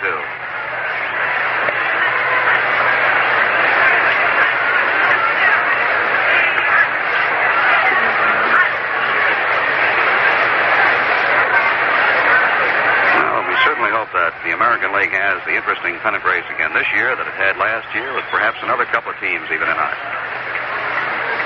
Coleman working very slowly now, ready with a 3-2 to Tresh. Here it comes. High fly ball out into deep right field. Stroud, though, should have room to get under it. Back near the warning track, and he makes the catch.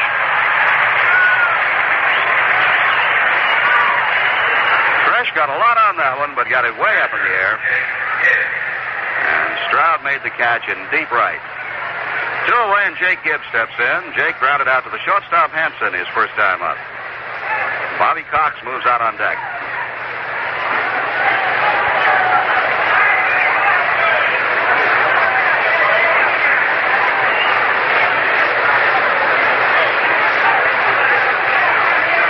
There's a strike to Gibbs, a breaking ball.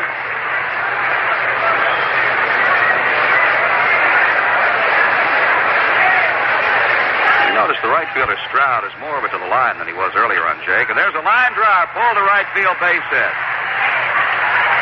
So Gibbs comes up with the Yankees' 2nd hit of the ball game.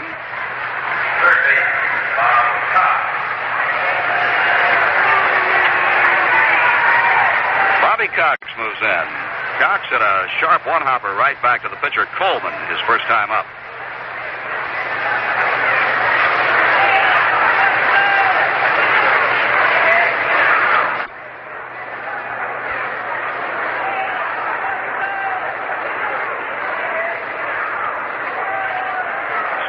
Moves out to the on-deck circle.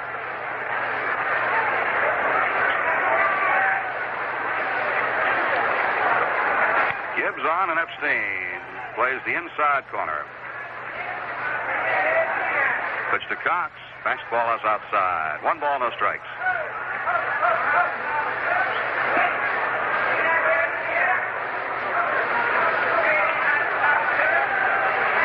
Frank Coggins, with that very familiar motion of his, he holds his hand out in front of him, palms down, as if saying to Cox, get a good pitch and tag it. He tags it. Fly ball to right center, but Stroud is on the run and makes a one-hand grab. Ed Stroud reached high in the air and pulled it in deep right center field to retire Cox and take an extra base hit away from him. So for the Yankees in the 5th, no runs, a base hit, no errors, and the man is left on. And at the end of 4.5 innings of play, the score is Washington 1 and New York 0.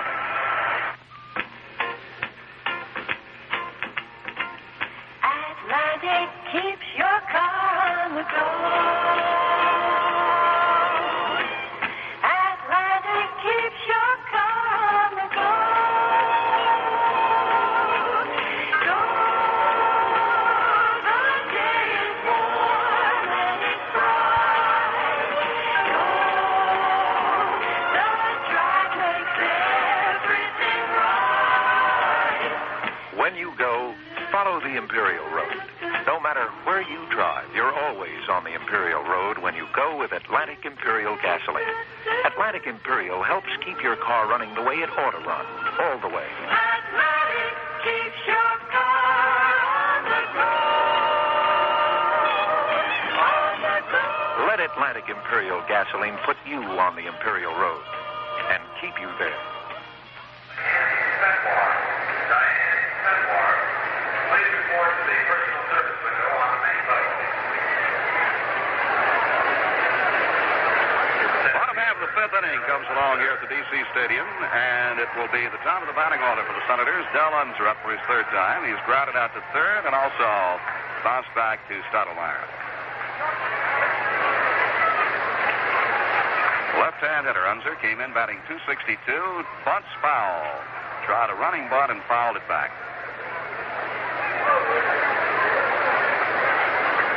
Dodgers had a big first inning against the Cardinals, scored 3 runs. Los Angeles 3, St. Louis nothing at the end of 1. Houston over Cincinnati 6-1 in the 4th.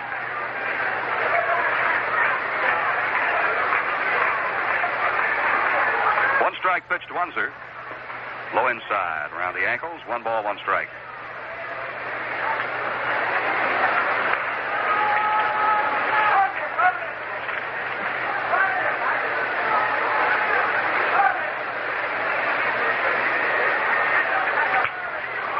Ground ball slowly towards second. Clarke is up with it. Quick throw to Mantle, and Unser is out of there. 1 away.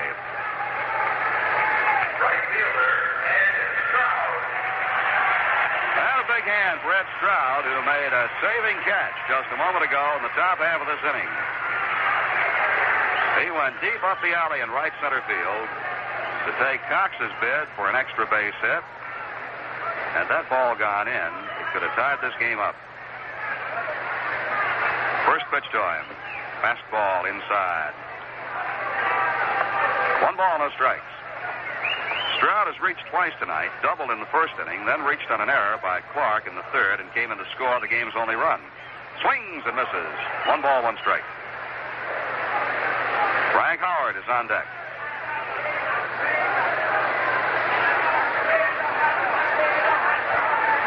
One pitch. Let-up is down low, and the count is 2 balls and a strike. Stottlemyre took a lot off of that one.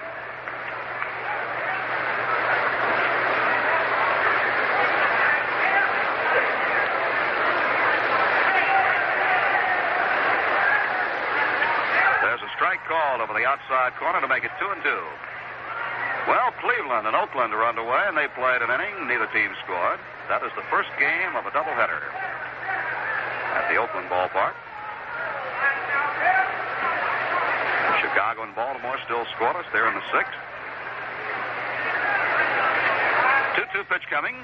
Check swing, and it's low. 3 balls, 2 strikes.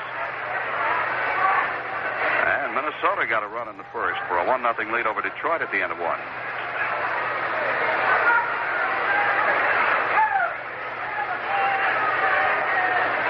early on here in the bottom half of the fifth. 3-2 pitch to Stroud. High fly ball out into fairly deep center field. Roy White is there under it, makes the catch, and that is all for Stroud.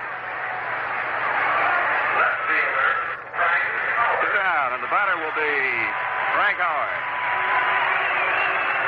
On New York Yankee baseball, let's pause for station identification.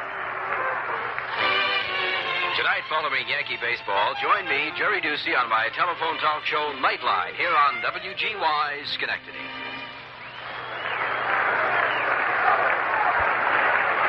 Stottlemyre to Frank Howard. Swing and a miss by the big man. Strike one.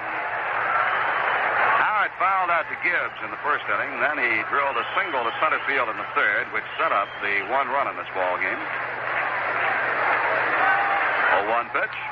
Fly ball out into right. Back goes right fielder Kosco, and he makes a running catch on the warning track in front of the fence. So now both right fielders come up with a couple of pretty fine catches in this game as Kosco retires Howard. 3 up, 3 down for the Senators, and at the end of 5, the score is Washington 1 and New York 0. Would you believe it? Cahoe's Manufacturing Company receives, tickets, and puts on their display floors more famous label fashions every day than the average women's fashion store carries in their entire inventory. It's not at all unusual for Cahoe's Manufacturing Company to add as many as 12 to 1,500 new dresses in a single day. Even the most dedicated shopper would find it impossible to complain of lack of selection. In fact, it has been said that if you haven't shopped Cahoe's Manufacturing Company since last week, you don't know what's new in women's fashions. Another thing you'll appreciate is that the huge selection available extends to every size range and not just the more average sizes. If you're hard to fit and hard to please, then you owe it to yourself to shop Cahoe's Manufacturing Company weekly. Cahoe's Manufacturing Company, 43 Mohawk Street, Cahoe's, with plenty of free and easy parking on all 3 sides of the building. Open every day, Monday through Saturday from 9:30 a.m. to 5:30 p.m., Tuesday and Friday nights till 9.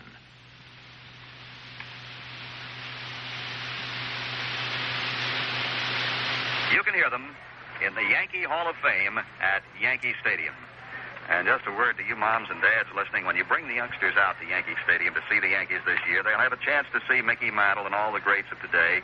Be sure to take those youngsters by the Hall of Fame. Let them listen to the voices of some of the greatest ball players of all time. Hot tea with lemon, Sandy. And when I said drink, I don't drink any of that hard stuff. Well, right now, we're in the top of the 6th with the Senators leading 1-0. And Stottlemyre, who doubled just inside third his first time up. The pitch is high ball 1. You know, I don't know. Al Downing's sitting here, and I heard Al last night. He's doing a fine job. I hope you're not trying to sneak in this broadcasting booth as a steady thing, Al. No, Phil, I'm just trying to keep my mind on the game. All right, there's a pitch high ball 2. 2-0. No, seriously, we'd love to have you up here. But, this Joe Coleman, I have never seen him. I know he's put on about 25 pounds since the first time I saw him with the Senators. I've never seen his ball move the way it's moving tonight. Al? I think he's throwing a little more 3/4 than he did when he first came up, Phil, and I think that accounts for that. There's a strike, 2 balls and a strike. Well, we did notice that on TV. They had some good shots. He came a la Ewell Blackwell a couple of times from third base, and then 3/4. And I noticed they did that to that Dick Selmer of the Mets, and he's been a much improved pitcher. There's a base hit up the middle. How do you like this Stottlemyre? He loves this ballpark, you know. He pitched a shutout one day and got 5 for 5 here. And here he is, 2 for 2. Few pitchers make this game look so easy sometimes, you know. Downing, don't laugh. You're a pretty good hitter. That's the 3rd hit for the Yankees as Epstein comes over now to talk with Coleman. Figuring out how they're going to play, maybe if the bunt is on. Horace has been up twice, struck out both times. Stottlemyre puts the jacket on down at first base. McMullen moves in at third. Matter of fact, the whole infield has shortened up a few steps. The stretch by Coleman. The pitch, Clarke squares, takes a strike. He was ready to bunt. Quite a few of the Yankee hitters have not been happy with some of the calls Bill Valentine has been making tonight behind the plate, and one of them especially Mickey Mantle. Twice Mickey was called out on strikes and didn't want to leave the batter's box. He just couldn't believe it. Coleman sets. Clarke squares and almost got hit with the pitch 1-1.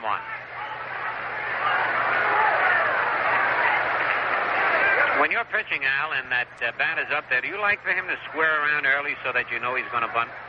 Well, if it's a situation such as this, Phil, and you have a pretty good idea the bat is going to bunt, then you don't mind because your job is just to try to keep the ball high and tight and put a little extra mustard on it because it's a tougher pitch to bunt. Right. The pitch, he swings and misses, and Epstein was charging in. And as Clarke swung, Epstein put the glove right in front of his face. He would have never seen the ball if it were hit at him, but he would have protected his good looks. I'll tell you that. If he didn't put that glove up there, he would not have been able to eat corn on the cob this summer. When they're charging you like that, Phil, you have to keep them honest once in a while and swing away. Otherwise, you'll never be able to sacrifice a man. All right. So it's a 1-2 count. The pitch to Clarke almost hit him again, 2-2.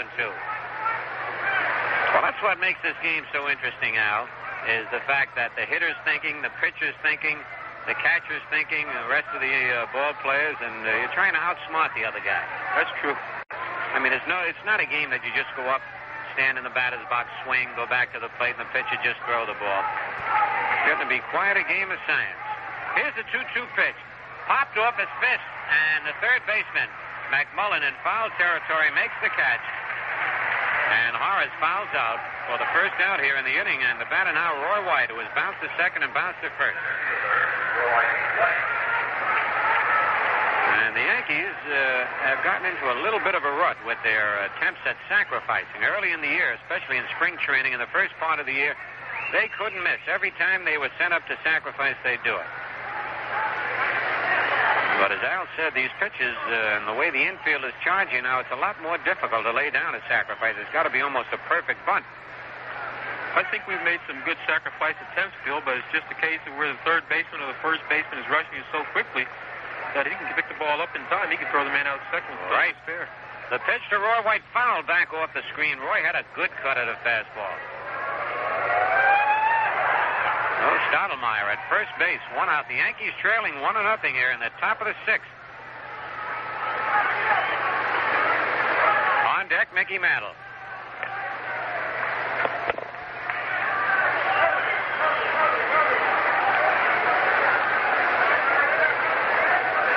The stretch by Coleman. There's a base hit in a right center field. Stottlemyre around second base. He's digging hard. He'll make third easily. And at first base is Roy White. And that was heads-up base running by Mel Stottlemyre. He never hesitated, just put his head down, tore around second, went in at third, and now the Yankees are threatening. Runners at first and third. 1 out in the batter, Mickey Mantle. And as we told you, Mickey has been called out twice on strikes. And this is the first time in the ballgame that the Yankees have had 2 men on base in any inning. They had a man on in the second, Pepitone, but he was caught trying to steal. And then they had Stottlemyre on in the third. He doubled, he was stranded. Gibbs singled in the fifth and was stranded. And now for the first time, the Yankees with runners at first and third, 1 out. The stretch by Coleman. The pitch to Mickey. Swing and a miss, strike 1. Epstein holding the bag against White. Rossetti talking with Stottlemyre over at third.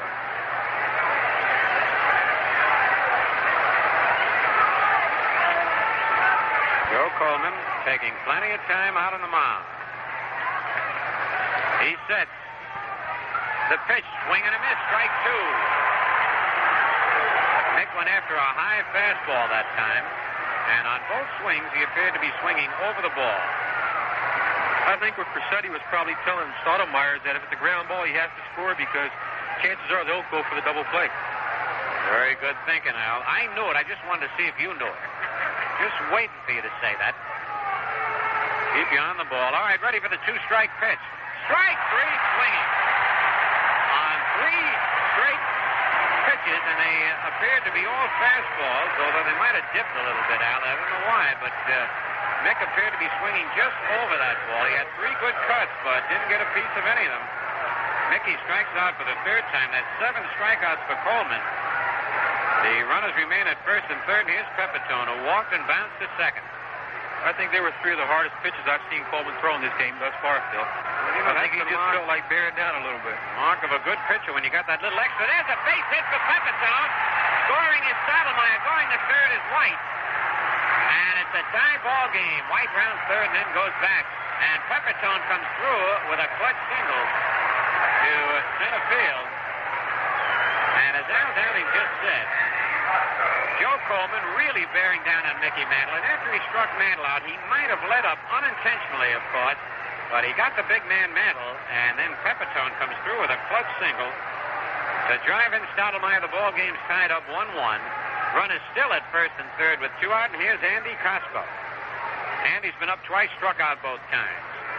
That happens quite frequently out there when you pitch and fill. You get so keyed up with a batter like a Mantle or a Killebrew coming up that you bear down extra hard on them, and the next guy you tend to let up just a little bit on, and he's the one that hurts you. That's for sure, and that's what happened that time. All right, Pepitone at first, White at third. Good speed on the bases for the Yankees. Pitch to Kosco, bounce to the short. Hansen has it. Throws to second for the fourth on Pepitone coming in. But the Yankees pick up a run on 3 base hits. No Senator errors, 2 men left. And the score now at the end of 5 1/2 innings, the Yankees won and the Senators won. The traveling smooth on the Imperial Road with Atlantic Imperial to make the going more fun. That may seem like a lot to expect from a gasoline, but Atlantic Imperial isn't just any gasoline. It's the clean carburetor gasoline. It cleans your carburetor as you drive and keeps it clean.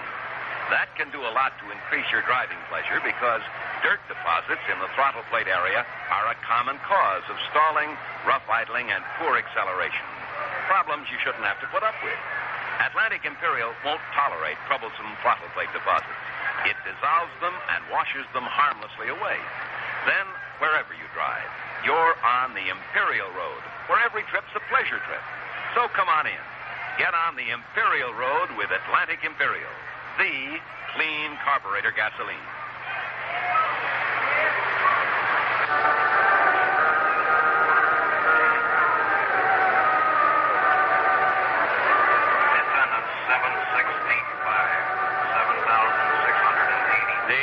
Official paid attendance tonight, 7,685. And it's a beautiful night for the ball game. Al, we're talking with Al Downing up there. Would you consider this a hitter's ballpark or a pitcher's ballpark? Well, it's a hitter's ballpark by all means, Phil. They have a very good hitting background. Dark green, you can really see that ball coming out of the background. And the ball seems to carry very well in this ballpark. Well, I'll grant you there's very little that the wind has any effect on the ball, whether in or out. We're below the street level here. It's a beautiful ballpark. The field is completely encircled by stands, and the ball does carry. But are there any parks that are pitchers' parks? You know, you pitchers have that union. Boy, you guys stick together. Well, actually, they're all hitters' ballparks now, Phil. The ones that were pitchers' ballparks, they've moved the fences in, or they've made the grass a little longer, so you get some of these fast runners that just beat the ball into the ground, take off. Okay. Here's Ken McMullen. He reached out an error and struck out. Takes the curve over, strike one ball. A brand new ball game, 1 apiece. Outfield deep, just about straight away. McMullen, a right-hand batter. Stottlemyre's pitch is outside, 1-1. On deck, Mike Epstein.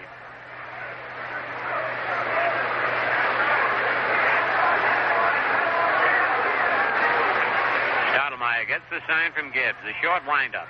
The curve is a little low, ball 2-1. Early in the year, Al Downing, Stottlemyre was pitching rapidly, and he seems to be taking much more time now between pitches.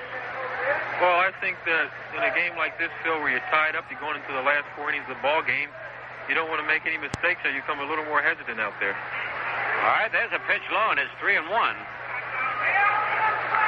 I think you tend to concentrate a little more on every pitch. And is that the same way with you? Well, I tend to work quite rapidly out there. Once in a while, Jake has to come out there and slow me down, in fact. Well, some pitchers get in that rhythm, and that's the way they pitch best. That's the way they do it. The 3-1 pitch on the inside corner. McMullen had started towards first base, but Bill Valentine said strike 2, and it's a full count.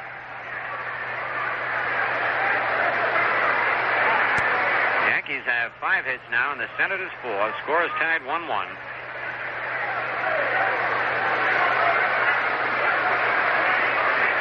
Stottlemyre ready now for the payoff pitch to Ken McMullen. Here it is, and it's a hard ground ball to short. Tresh has it. Fires to Mantle in plenty of time. 1 away. And it brings up Mike Epstein. Epstein struck out his first time up and singled to center field in the third. Epstein drove in the 1 Senator run. Came up with a big base hit.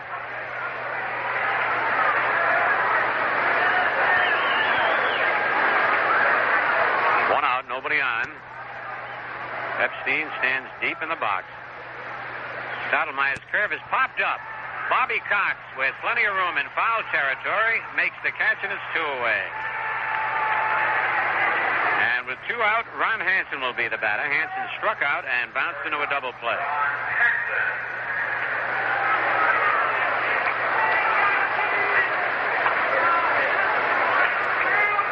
Ron Hansen, who overcame 2 serious back operations, he wanted to play baseball real badly. A lot of ball players had one of those back operations and never played again, but Hansen has had 2, and he's back playing. Tall right-hand batter open stance, takes a curve over, strike call. On deck, Frank Coggins. A 1-1 ball game in the bottom of the 6th inning with 2 out and nobody on. There's a swing and a miss. Hansen trying to go to right field, nothing in 2 the count.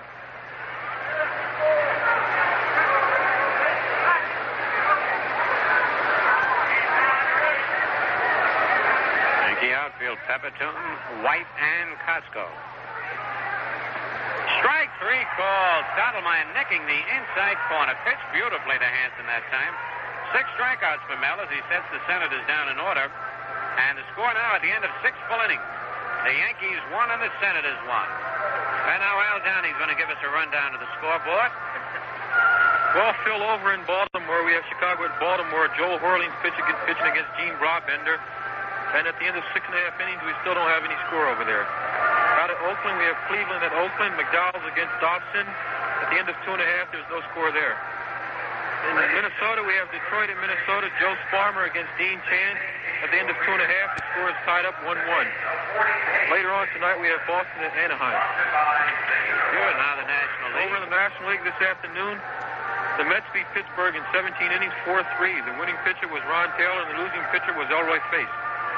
Chicago beat Philadelphia 6-5. The winning pitcher was Rich Nye. The losing pitcher was Dick Farrell. Over at Cincinnati, Houston's at Cincinnati. Connie Durkers against Bill Kelso. Now we're in the 5th inning. The score is 6-1 in favor of Houston.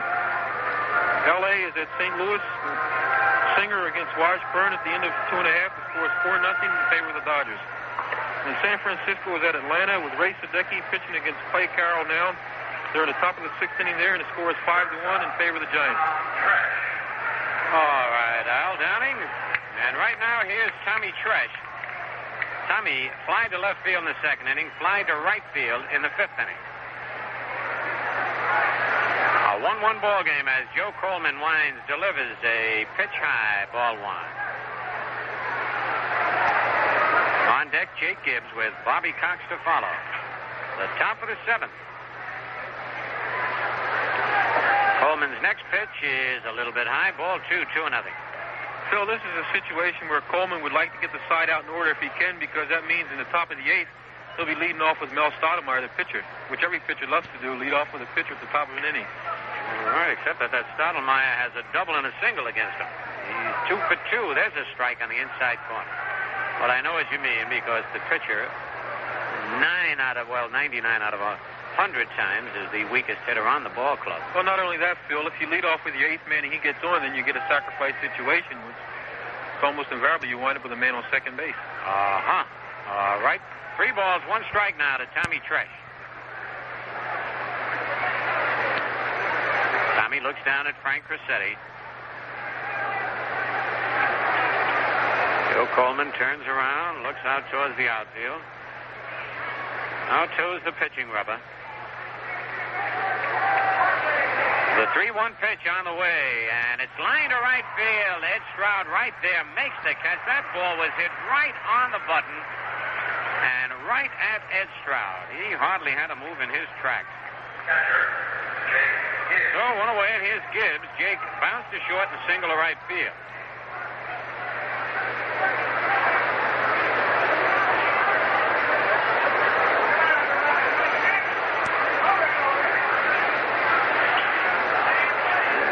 Looks like we might be getting a little action in the Yankee bullpen. The pitch to Gibbs is a little high, ball one. Who is it, Al? That looks like Fred Talbot up there, Phil. Uh-huh. All right, the windup by Coleman. His pitch bunted at and missed. 1-1. Jake tried to drop it down to third base. Had a running start on that bunt, but couldn't make contact. 1-1.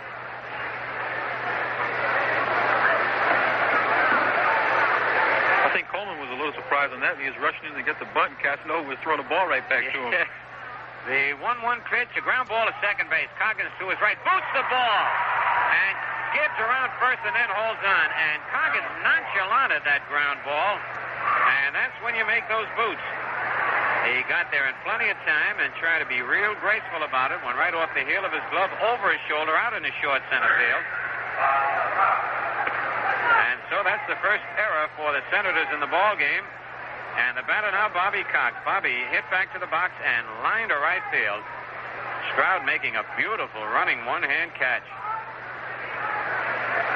Coming out on deck, Mel Stottlemyre.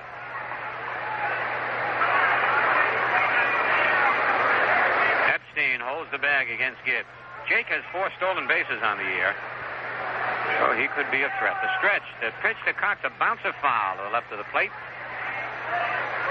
1 strike on Bobby Cox. Joe Coleman rubs up the ball. Every once in a while, he appears to get not exactly a quick pitch, but he doesn't hesitate at all. Other times, he'll come to a full stop. I think this is to deceive the runner a little bit, Phil, in a stretch delivery, in order that the runner can't time you and start taking big leads on you. That's right, getting that walking start off first. Here's the stretch. Quick throw to first. Gibbs is back. 1 strike on Bobby Cox with 1 out. 1-1 the score. Top of the 7th.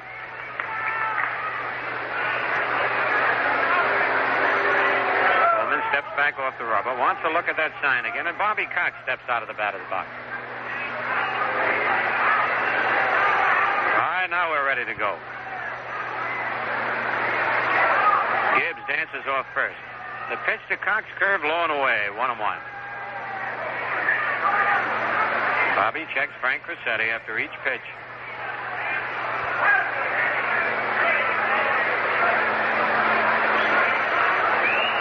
A lot of room down that right field line for Bobby Cox. Stroud shading him over towards right center.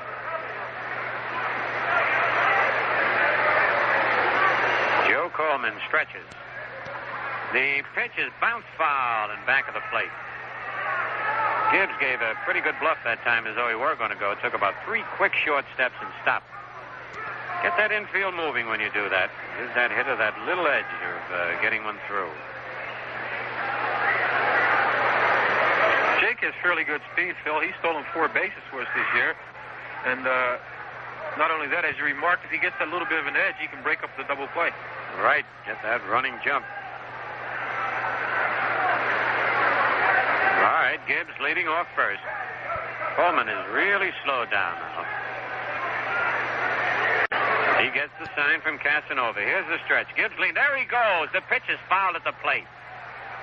As Bobby Cox fouled one right off his left foot. Jake had a good jump that time.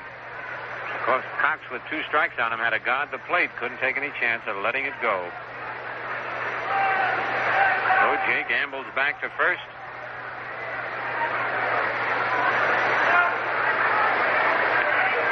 One man out.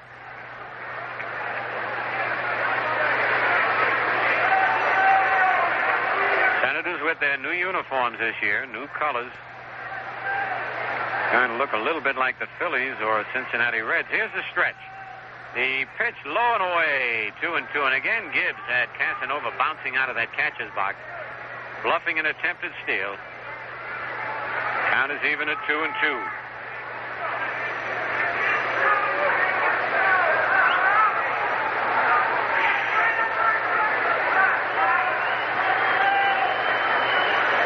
Joe Coleman gets on the pitching rubber. He stretches, and time is called as Bobby Cox steps out of the batter's box.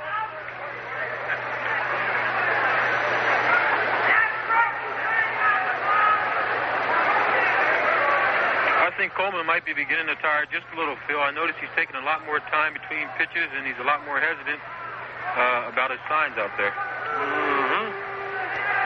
All right, let's see what happens. Gibbs leads away. Coleman stretches. The pitch is lined right at McMullen. He started to throw the first and held up. Gibbs was not too far off. So Bobby Cox lines the ball at third baseman. Ken McMullen is 2 out, and here's Stottlemyre, who's 2 for 2, a double and a single. And Mel has scored the only Yankee run in the ball game, and he gets a nice hand. And another sign that Joe Coleman might be tiring a little bit.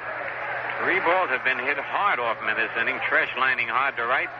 Gibbs hit a hard grounder at the second baseman, and Bobby Cox lined to third. The first pitch to Stottlemyre. Low and away, backhanded by Casanova. Ball 1. On deck, Horace Clarke.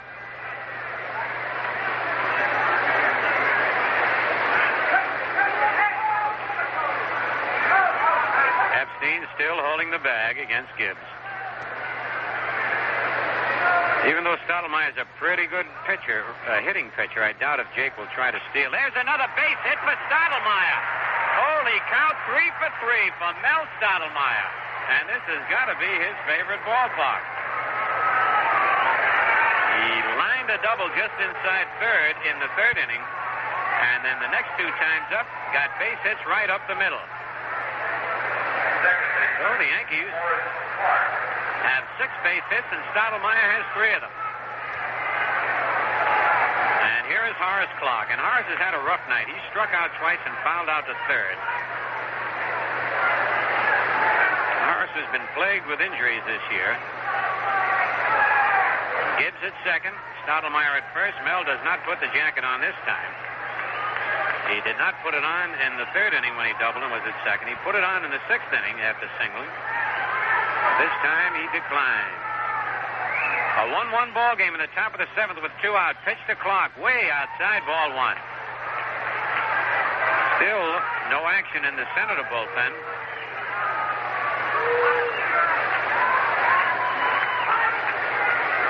On deck, Roy White.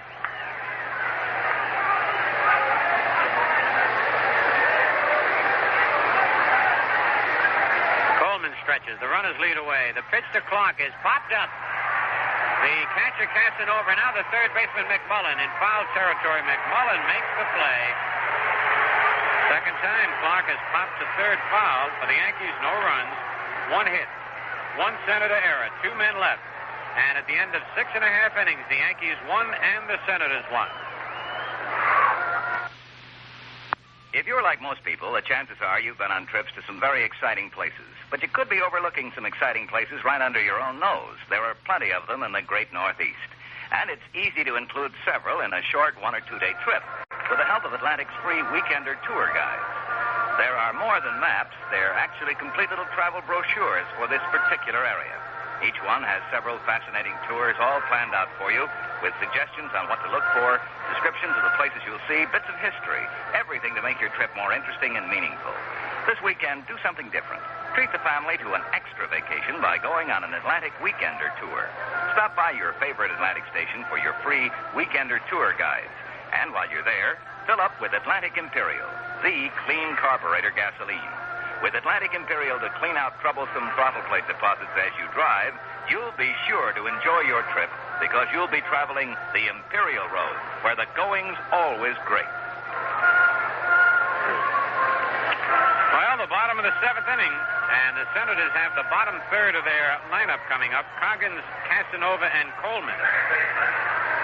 The 3 C's. Coggins has walked and struck out.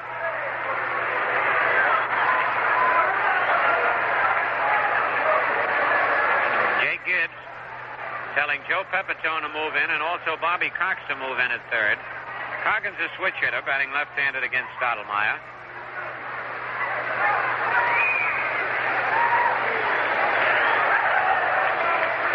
All right, Stottlemyre winds. His pitch, ground ball to second. Clarke is there. Up with it. Over to Mantle, one pitch and one out. That ball was hit hard, but right at Horace Clarke. And it brings up Casanova. Single left and bounce to third.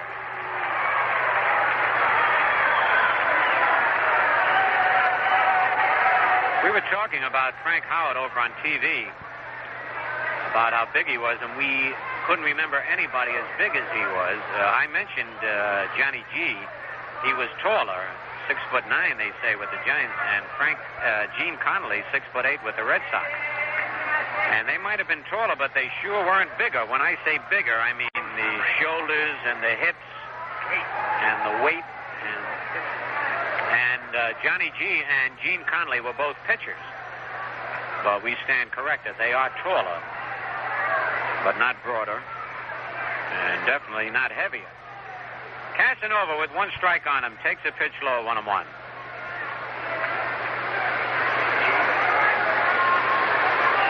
I remember Johnny G. I batted against him. There's a high foul in back of the plate. Jake Gibbs coming back near the stands. He's got the room and makes the catch. Almost stumbled, but Jake held on to it. That ball was way up there, 2 out. And the batter, Joe Coleman. Coleman has bounced to short and struck out. And right now on New York Yankee baseball, we pause for station identification. This is Jerry Ducey. Stay tuned tonight following Yankee baseball for my Nightline show here on WGY Schenectady.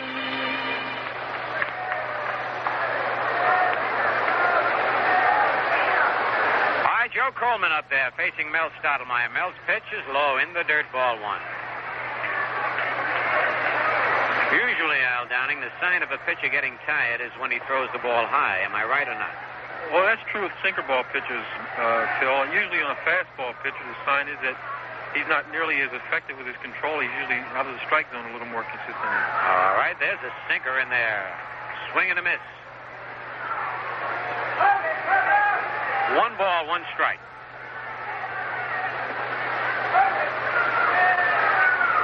He bunts, but Stottlemyre off the mound in a hurry. Barehands it. Fires low to Mantle. Nice play by Mickey. Nellie Fox said Mickey's foot was off the bag, but first base umpire Jim Honachek says no. And Coleman down there arguing too. Nellie Fox still arguing. A great play by Mickey Mantle as Stottlemyre picked the ball up. He threw it straight down into the ground, and Mickey backhanded the ball. And it's 3 up and 3 down, and Stottlemyre has now retired 13 men in a row, and the score at the end of 7 full innings, the Yankees won and the Senators won. Tipperillo asked the American people what they thought of the world's first menthol cigar. New Tipperillo M with menthol. Pardon me, sir, for interrupting you while you're watering your lawn there. How does the idea of a menthol cigar sound to you? Menthol cigar? Yes, sir. Sir, watch the hose. Sir! Excuse me, sir. May I ask you a question while your dog is looking over the rhododendrons? How does a menthol cigar sound to you? Menthol cigar? Huh? Sick 'em, boy. Sir, After him, kill, please. Help! Then we got wise and didn't mention menthol. Sir, would you mind trying this great new cigar? What's so good about it? Well, here, let me just light it up for you. Hey, that is good. Good. It's cool. Tastes mild, you know. What's it called? Well, I think we're going to have to call it the Great Taste. It sounds terrible. New Tipperillo M with menthol. Hey, why are you so nervous? We get ready for the top of the 8th inning. See if there's anything new on that scoreboard. The White Sox got a run, win. In the top of the 8th, that lucky stanky. The White Sox are leading Baltimore 1-0, playing the bottom of the 8th. Orland against Brabender. Cleveland, Oakland, no score at the end of 4. And Detroit, Minnesota still 1-1. And in the National League, those Mets, another great pitching job by Tom Seaver, Cal Kuntz, and Ron Taylor. Taylor the winner. In 17 innings, the Mets won 4-3. Pace was the loser. Cubs beat the Phillies 6-5. Houston leads Cincinnati 7-1 at the end of 5. Dodgers 3 and the Cardinals nothing at the end of 2. And the Giants 5 and the Braves 1 at the end of 6.5. Right now, Roy White bounce to second, bounce to first, and single to right center field. Leads off for the Yankees in the top of the 8th. A 1-1 ball game. Joe Coleman winds his pitch to White. High and outside, ball 1.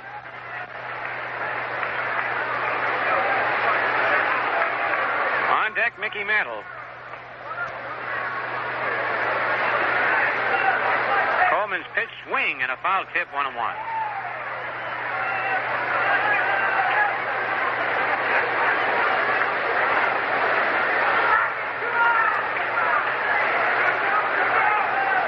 Outfield of Frank Howard, Del Unser, and Ed Stroud. Playing White straight away. He bunts down third too hard, though. McMullen up with it. Fires to first in time. Roy White got too much good wood on that bunt. Bunted it too hard, and McMullen was charging in and made the play, and the batter now, Mickey Mantle. Mickey's been up 3 times, has struck out all 3 times. Reminiscent of the night down in Baltimore where Tom Phoebus struck him out all 4 times. All it takes with Mick is one swing. And if he makes contact, that'll be it. All right, Coleman rocks back. The pitch to Mantle almost hit him, ball 1. He had taken a little bit off that pitch.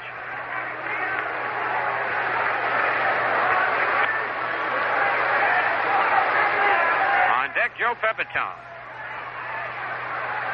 Coleman's fastball, a foul that hit the mask of the plate umpire and rocked him back a couple of steps. 1-1.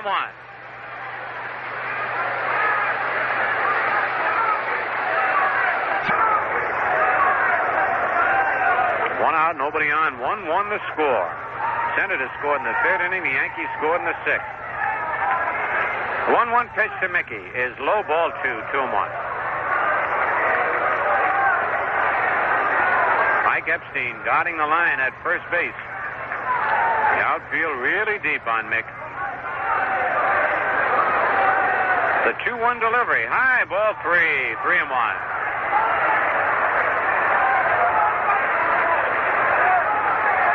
Mick looks down at Frank Coggins, and I imagine he'll get the green light right here. Here's the 3-1 pitch. Mickey swings in a foul just below it. Full count on Mantle, 3-2.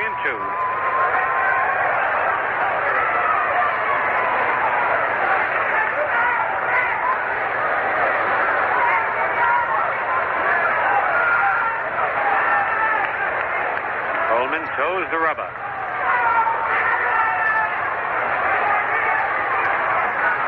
Gets the sign from Casanova. Here's the payoff pitch to Mantle.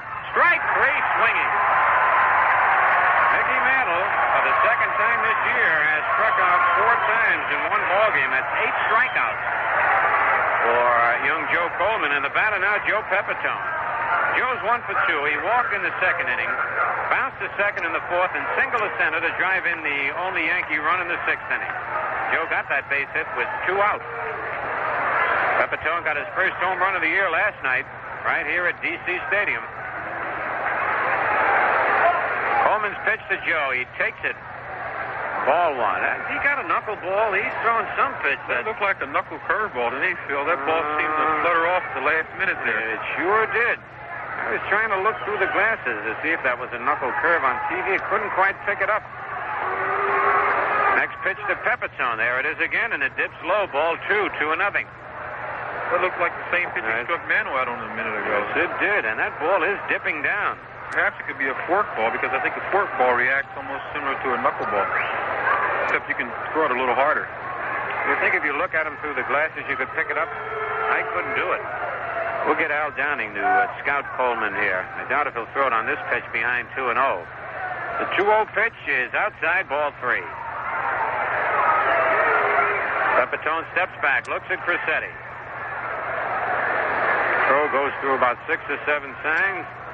And let's see if they'll have Pepitone hitting or not. 3-0 pitch. Joe swings and fouls it back into the crowd out of play. So Ralph outfigured it just as well to let him hit 3-0 as it is 3-1 or 3-2. Which I think is pretty good managing. When you're in a 1-1 ball game and you're getting in the 8th inning with 2 out, one long drive, put your head. Phil, I think that's also a sign of where pitchers just aren't coming in with that good pitch anymore in 3-1 either. You're right, and there's a foul off Casanova's shin guard, 3-2. Well, we've been mentioning that all year, Alan. As a matter of fact, last year, too. Many times on a 3-0 count, we've seen batters get a curveball. That's true. 3-0, 2-0, and 3-1. Pitchers are becoming more aware of the fact that hitters are swinging at these pitches, so they're coming in with either sliders or curveballs, some breaking pitches they can throw over the plate. They're getting it over as a result of these low batting averages all around both leagues. Pitchers are not giving those hitters anything too good to hit. Pepitone calls the time. It's 3 balls, 2 strikes, 2 out. Coleman gets the sign from Casanova. The payoff pitch. It hit the bat as he was trying to check his swing. It would have been ball 4, and the foul tip nicked Casanova. And Casanova now walking out to the mound, and here comes the Senator trainer out to take a look. And it looked like it got him in the throwing hand.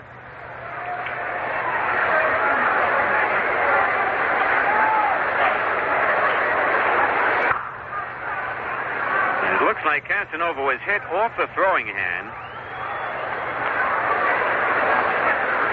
Tom McKenna, the Senator trainer, giving it a close inspection.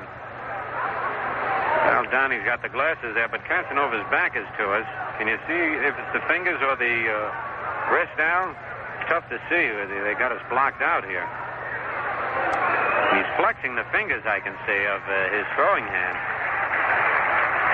They probably got him on the meat part of the hand or either on the thumb, Phil. Looks like he was flexing his thumb a little bit there. And he had a broken finger earlier in the season. Yes, he did. All right, it's still a full count on Pepitone. Joe Coleman getting the sign. Big pitch in this ball game coming up to Pepitone right now. Coleman winds. The pitch is hit high in the air to center field. Unser with plenty of room, started back, comes in now, and takes it. So the Yankees get down in order in the top of the 8th. And the score at the end of 7.5 innings, the Yankees won and the Senators won. Pepperality is the spicy deal you get on every new 1968 Chrysler, Plymouth, or Imperial at Ted Pepper in Latham. Move up to Chrysler or Imperial. Season your driving with more luxury than ever. Choose your 68 Chrysler or Imperial at the home of Pepperality. Ted Pepper even pays any balance owed on your present car. The Plymouth Win You Overbeat goes on. It's the car that's the real salt of the earth, smooth riding, good looking, pleasingly priced. Choose your 68 Plymouth at the home of Pepperality. Ted Pepper even pays any balance owed on your present car. For deals that are red hot, for prices that save you green dollars, see Ted Pepper in Latham on Route 9, just 1 mile south of the Circle. It's the spicy way to buy a new Chrysler, Plymouth, or Imperial.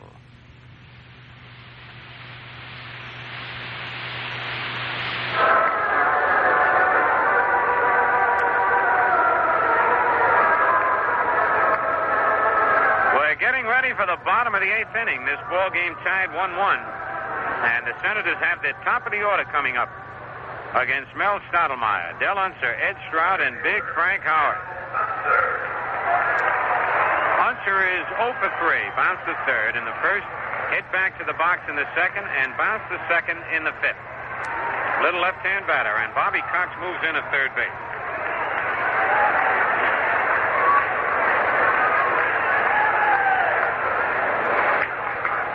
Mel into the windup. Pitch to Unser. He checked his swing, but it nicked the corner. Strike 1.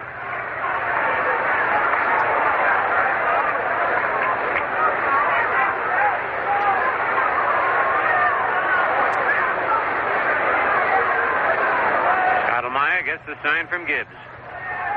The 1-strike pitch low and inside. 1-1.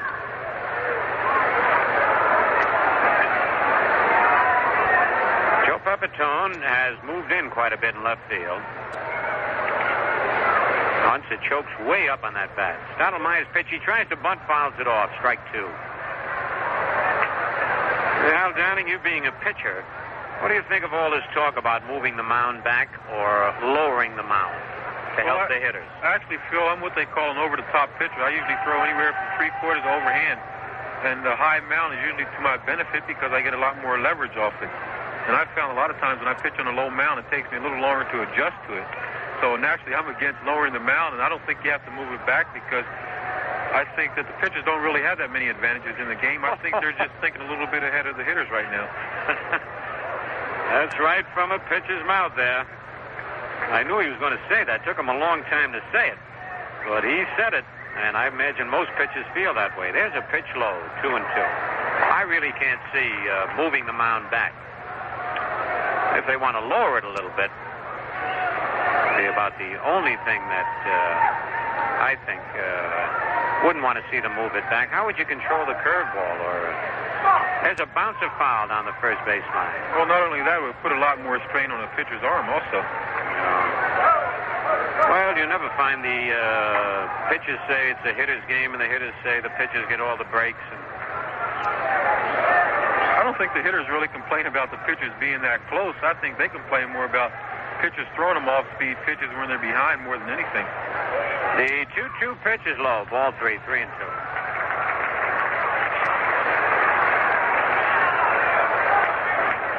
Nobody out here in the bottom of the 8th.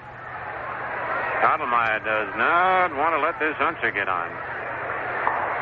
Senators with good speed in their first 2 hitters, Unser and Stroud. Mel ready now. Here's the payoff pitch. A foul out of play. Back a third and into the crowd.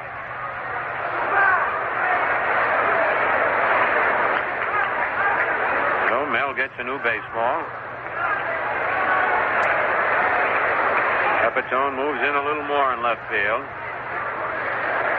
That's what we were saying before when Al Downing and I were talking about this being a scientific game. You can't play every hitter the same way, whether you're an infielder or an outfielder. The pitch, a bouncer off the mound, off the plate. Stottlemyre has it, flips to Mantle, 1 out. That ball hit home plate, bounded high in the air. Mel, a good fielding pitcher. Always in position when the ball's hit back. And here is Ed Stroud. He doubled a left, reached on an error in the third and scored the Senators' only run, and then flied to center field.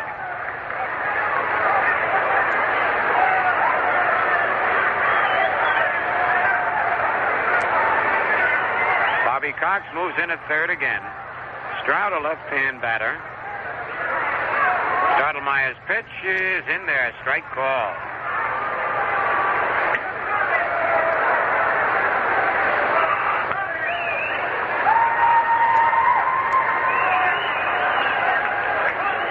The next pitch is on the inside corner, strike 2, and Stroud very unhappy with that call. 0-2 the count.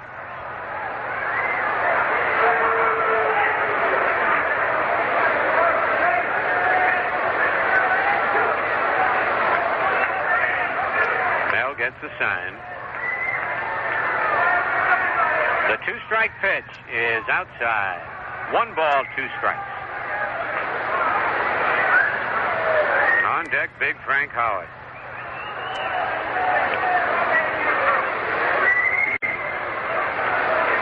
The 1-2 delivery. Curve bounce to second base. Clarke comes in. Up with it. Over to Mantle, 2 out. And here's the big fella, Frank Howard.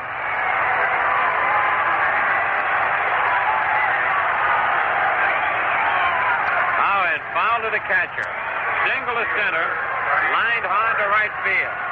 The Orioles came up with a run in the bottom of the 8th, and at the end of 8, it's the White Sox 1 and the Orioles 1. All right, Frank Howard, and Mel Stottlemyre doesn't want to give him anything he can hit. A foul at the plate. He took a little bit off a breaking pitch. Howard's a much tougher hitter, Al Downing. I know you haven't had to face him this year as yet, but moving up on the plate, you can't get him with that outside pitch like he used to. Well, Phil, I think the big difference from what I've seen this 2 games is that he's not swinging so much at the pitcher's pitch. He's trying to wait and get a pitch that he can handle and a pitch which he thinks that he can pull, and I think this is a big difference. one strike on the big fella. Stottlemyre's pitch, low, and he swings and misses. Strike two. Howard steps back to ask Valentine if that ball would have been a strike, and Bill says no. He's got the biggest strike zone in baseball, Frank Howard. Nothing in two. 2 out, nobody on. 1-1 the score. Bottom of the 8th. Mel winds. His pitch outside. 1 ball, 2 strikes.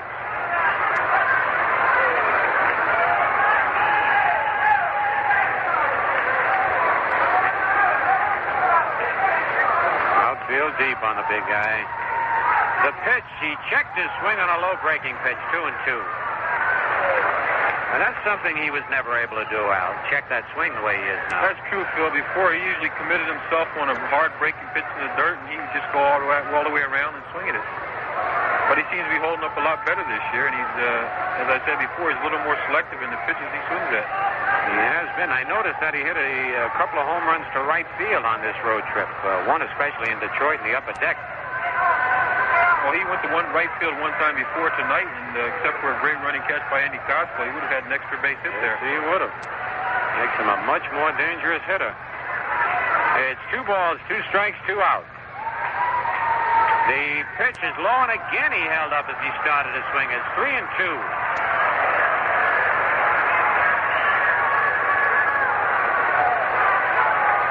On deck, Ken McMullen. Stottlemyre got 2 quick strikes on Howard, then tried to get him to nibble. Couldn't do it. Now the full count.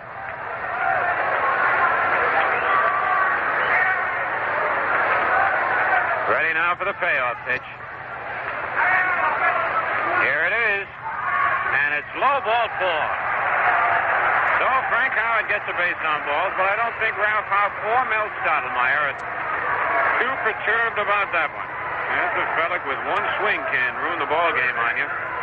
That's only the second walk given up by Mel Stottlemyre. He walked Coggins in the 2nd inning. And here is McMullen. Reached on an error, struck out, and bounced to the shortstop.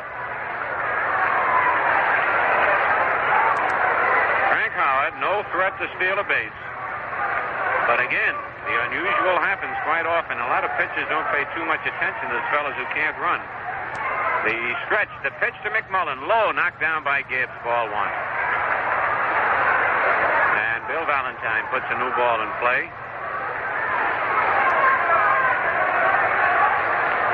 So Mel Stottlemyre had retired 14 men in a row before giving up that walk. 15 men in a row. 3, 6, 9, 12, 13, 15 men in a row.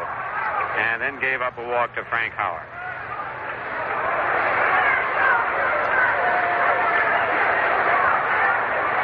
1 ball, no strikes on McMullen. We're in the bottom of the 8th. The score tied 1-1. Howard leads off first. The pitch, ground ball, and a base hit to center field. Howard has to stop at second base. A bouncing ball that Tresh could not get to. The 5th hit for the Senators. And now runners at first and second, 2 out. And the batter, Mike Epstein, who has driven in the 1-Senator run, that came in the 3rd inning. He singled to center. In the 1st inning, Mike struck out, and in the 6th inning, he fouled to third base.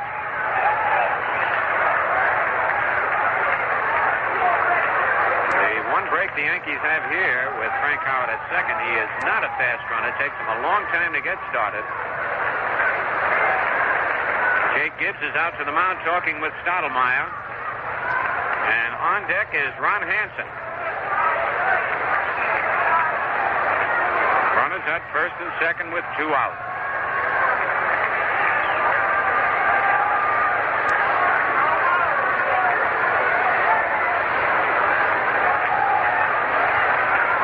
Stottlemyre leans forward, gets the sign. Here's the stretch. Pitch to Epstein is low, ball 1. They're really putting a little extra on that sinker, and it's really dipping down.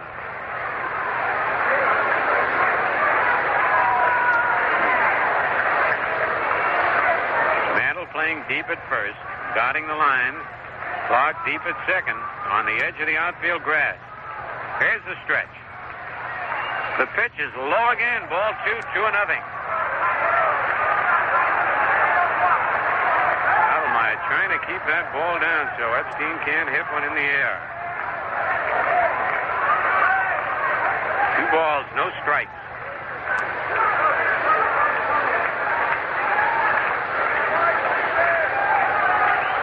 1-1 ball game in the bottom of the 8th.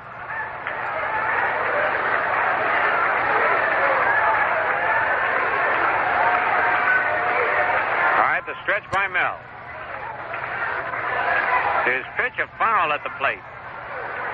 2 balls and a strike. That was a good pitch. It was on the outside part of the plate, and Epstein was trying to pull it.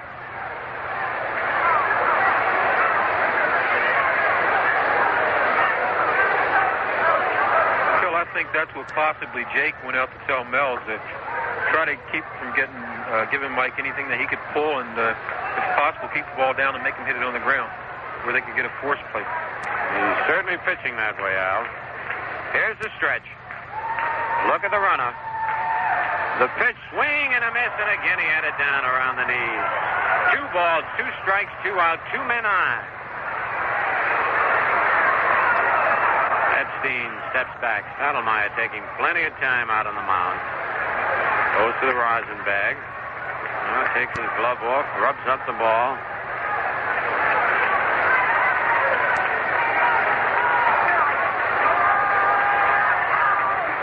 Runners lead off first and second.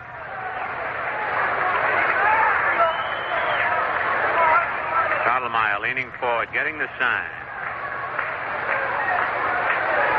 Long look in, nods his head. Now the stretch. And the pitch, just outside. A ball dipping away. A full count now. The runners will be going. 3 balls, 2 strikes, 2 out. The runners will be off with the pitch.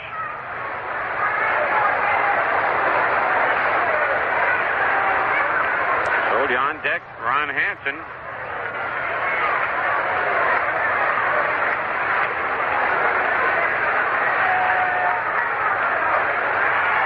Mel gets the sign. Ready for the payoff pitch.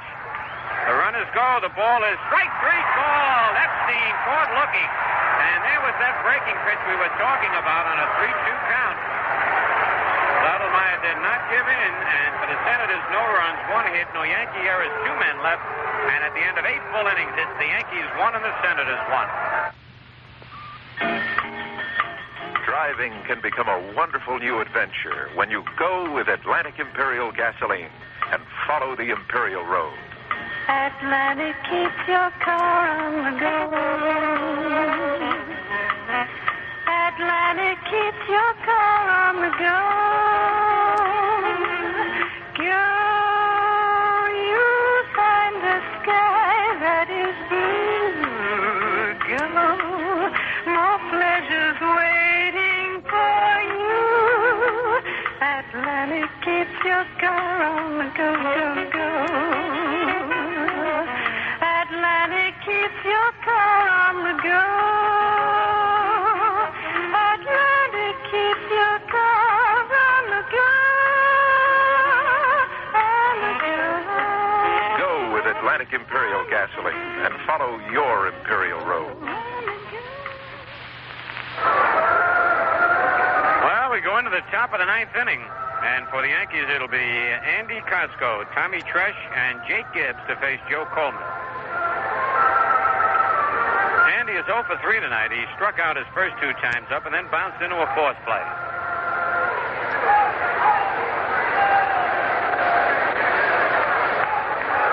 Right fielder, Andy Kosco.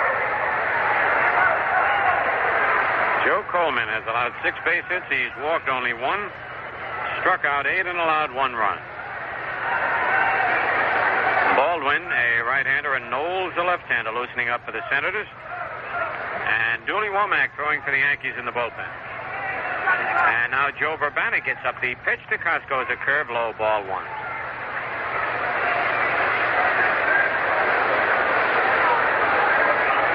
Andy steps back, gets a little dirt.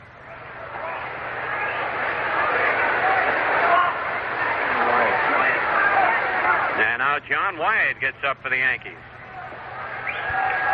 Here's the windup. The pitch to Kosco is a strike called. A good sidearm fastball. 1-1.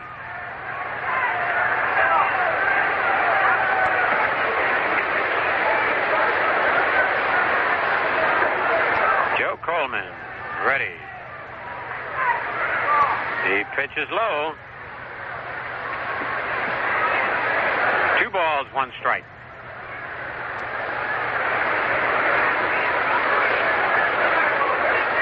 Been a beautiful night weather-wise for the ball game. The 2-1 pitch. Low and outside, ball 3, 3-1, and Andy steps back to look at Crissetti.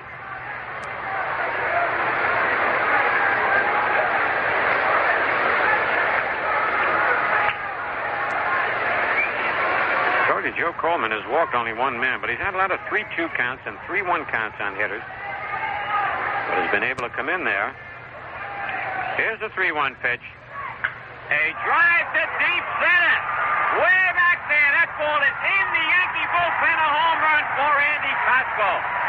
Man, did he cream that one. A smash against the wall beyond the Yankee bullpen, and the Yankees lead 2-1. Tommy Tresh and the bat boy give Kosco the handshake and everybody in the Yankee dugout. And for Andy, his 6th home run of the year and his 21st run batted in. This Kosco is something else. He has 26 hits on the year and 21 RBIs. Oh! The first pitch is over Tresh's head back to the screen. That'll shake the boys up a little bit. Tommy swings and fouls one back. And there's nothing a hitter would like to do more than when a pitcher throws one in back of him or over his head than to hit one out or get a base hit. So, 1-1. I actually feel in a close ball game like this, that's a useless pitch because it only puts you 1 ball behind the batter. You're right. In the 9th inning. Absolutely. And we were remarking what great control Coleman has had all game. And then to throw one like that, there's no doubt what his intention was. But here's the 2-1 pitch to Tresh, a bouncer foul. Whitey Ford knocks it down in the coaching box and gets a hand. 2 balls, 2 strikes on Tommy Tresh. The Yankees leading 2-1 on the long home run by Andy Kosco. We're in the top of the 9th.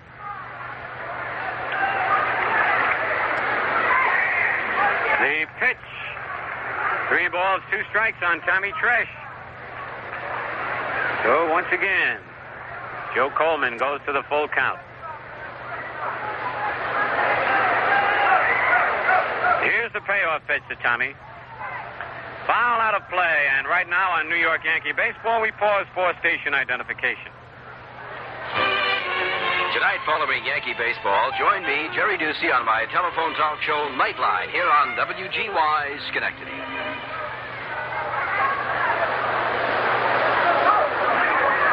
Again, we'll have the 3-2 pitch to Tommy Tresh. Coleman winds over his head, and it's ball 4. So that one pitch that Coleman wasted. He gives up his second base on balls. Tresh to first, and the batter, Jake Gibbs. Jake bounced to short, single to right, and reached on an error. Nobody out. The Yankees leading 2-1 in the top of the 9th.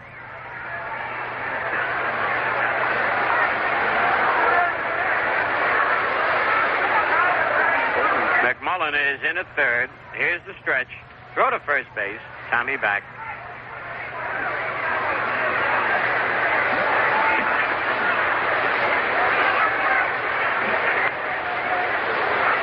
Stretch by Coleman. The pitch is popped up. The shortstop, Ron Hansen, on the outfield grass, is under it and has it one away. It brings up Bobby Cox. Bobby is hit to the box, lined deep to right field, and lined hard to third. He's 0 for 3. Hit the ball hard twice. Think of the way that Stottlemyre is hitting that ball, I wouldn't be surprised to see Cox bunt one. Probably won't, but Mel is 3 for 3 and has hit the ball hard each time up. Bobby Tresh at first with one out. The stretch. Pitch to Cox, a bouncer foul in the Yankee dugout.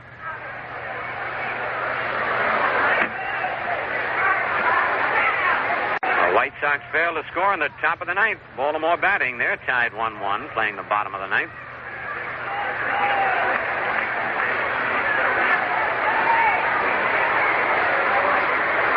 Tresh leading at first. The stretch. The pitch, swing and a miss. Throw to first, and Tommy has to dive back and just does get back. And that Casanova. That quick arm reminds me a lot of Roy Campanella. He's a lot taller, but the way he throws from either a kneeling position or a squatting position, Campy could really make that play. Got to keep your eyes on him all the time. 2 strikes on Bobby Cox, 1 out. Tresh leads. The pitch to Cox, low and away. 1 ball, 2 strikes.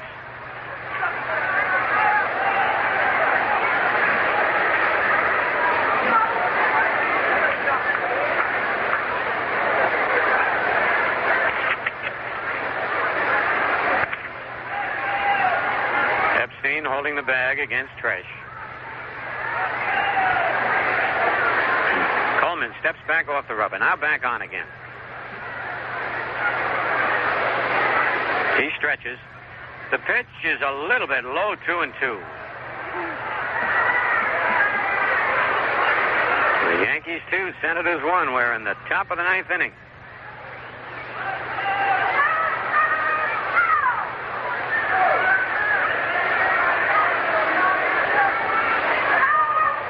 Joe Coleman and Mel Stottlemyre in a pitching duel.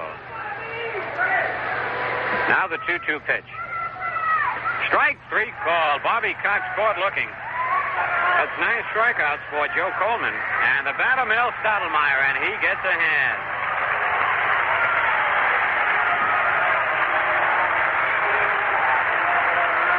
Mel is 3 for 3, a double and 2 singles, and has scored 1 run. Really helped himself in this ball game.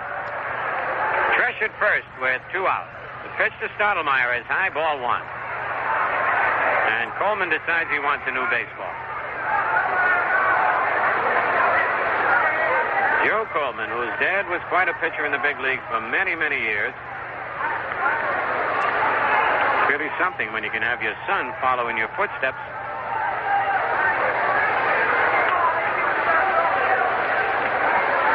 Coleman stretches. His pitch, a bouncer to short this time. Hansen flips to second base for the force play. They finally get Stottlemyre out. But Andy Kosco's big home run, the Yankees 1 run on 1 hit. No Senator errors and 1 man left. And at the end of 8.5 innings, it's the Yankees 2 and the Senators 1. Fans, meet my fine feathered friend, the White Owl Girl. Hi, Joe. Hey, the last time I saw you was at the Baseball Awards dinner. Yes. All the VIPs in baseball were there. And so many of them are White Owl men. Oh, they just sent shivers all up and down my feathers, including you. I saw you smoking a new White Owl night. Right. Love the new shape and the smooth, full flavor. And that adorable umpire who was sitting next to you. Did you know he's a diplomat man? I've heard him called a lot of things, but never a diplomat. He's a White Owl diplomat man. Prefers the long, elegant shape. Great. He finally made a good decision. I wonder if a White Owl could improve his vision, too. They just might. You know, you get a lot more from a White Owl than just smoke. So we go into the bottom of the 9th inning with the Yankees leading 2-1. And it'll be Ron Hansen, Frank Coggins, and Paul Casanova to face Mel Stottlemyre. Hansen has struck out twice and hit into a double play.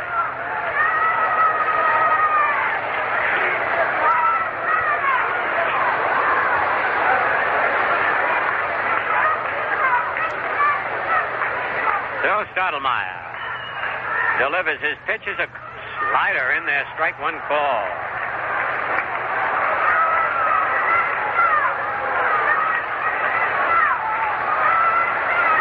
anybody leaving this ballpark. Yankees leading 2-1 in the bottom of the ninth. There's a pitch high, 1-1.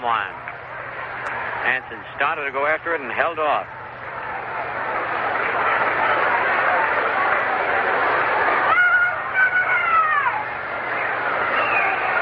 Yankee bats are starting to come alive. Stottlemyre rocks back. His pitch is low, ball 2-1.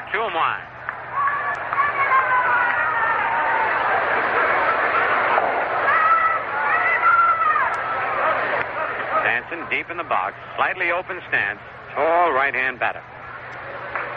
Here's Stottlemyre's 2-1 delivery. A bouncer to third base, Bobby Cox on the big hop. Fires to Mantle, 1 out. So they get the big, important first out here in the bottom of the ninth. And the batter, Frank Coggins, who has walked, struck out, and bounced to second.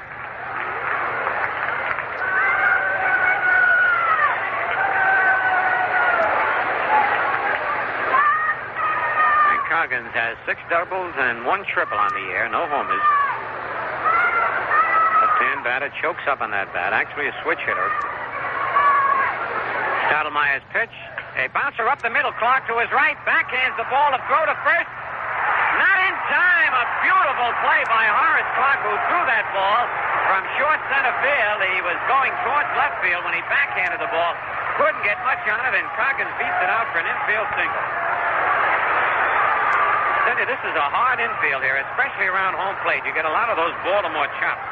High bounces. So the Senators get the potential tying run at first with 1 out. And Paul Casanova the batter. Casanova single to left, bounce to third, foul to the catcher.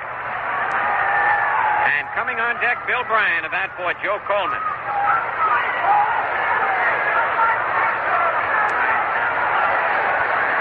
Casanova right-hand batter. Mantle holding the bag against Coggins. Coggins with 1 stolen base on the year. Here's the stretch by Mel. The pitch, a bounce to third base, it goes foul. Bobby Cox fielding the ball in foul territory. Coggins, who is down to second, hustles back to first.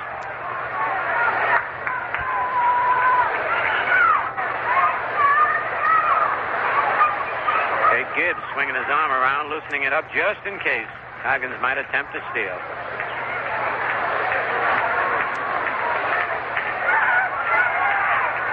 One out in the bottom of the ninth. The Yankees leading 2-1.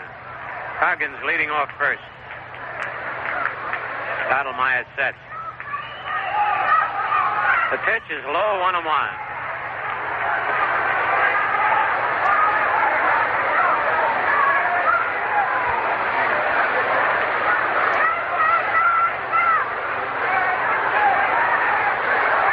Roy White is shading him slightly in left center field. Stottlemyre ready. His pitcher bounced to third. Foul ball. They went through the double play motion and got the double play as Cox threw a strike to Clarke and Clarke a strike to Mantle, but both umpires had called it foul. Frank Umon at third and plate umpire Bill Valentine, so there was no doubt that the foul was called right away. Could not fault the umpires in that situation. But Bobby Cox and Horace Clarke wisely went through the double play just in case. So it's 1 ball, 2 strikes. Still 1 out. Coggins back to first.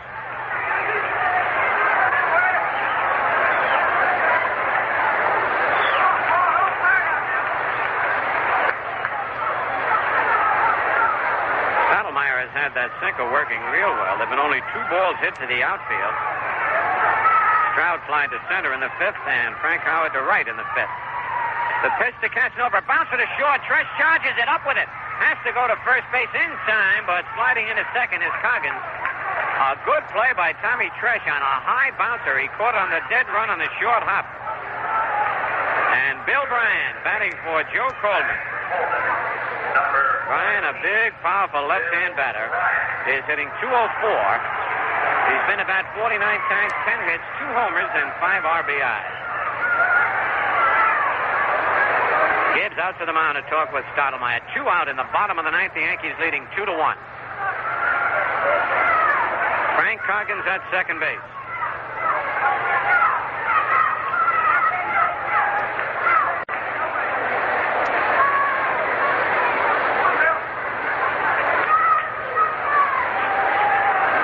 Announcer on deck. Stottlemyre taking plenty of time. Now gets the sign from Gibbs. Coggins leads off second. Here's the stretch by Mel. The pitch outside, ball one. Bill Bryan, who spent some time in a Yankee uniform.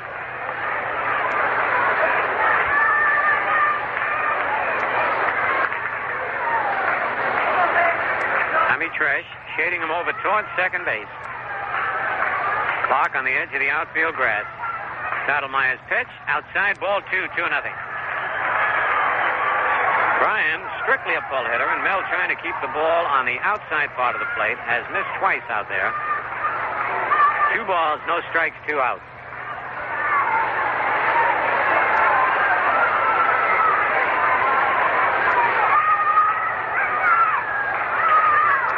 Stottlemyre in no hurry. Big ball game at stake here.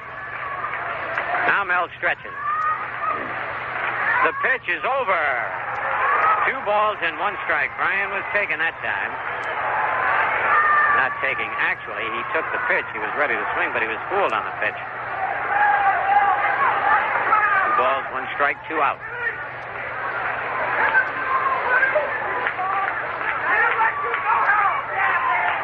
Coggins leads off second. Stottlemyre checks him. Now his pitch. A fly ball to center field. Roy White digging, and makes the running catch. He lost his cap, but a good running catch by Roy White. And for the Senators, no runs, 1 hit, no Yankee errors, 1 man left. The ball game is over, and the Yankees win a thriller, 2-1.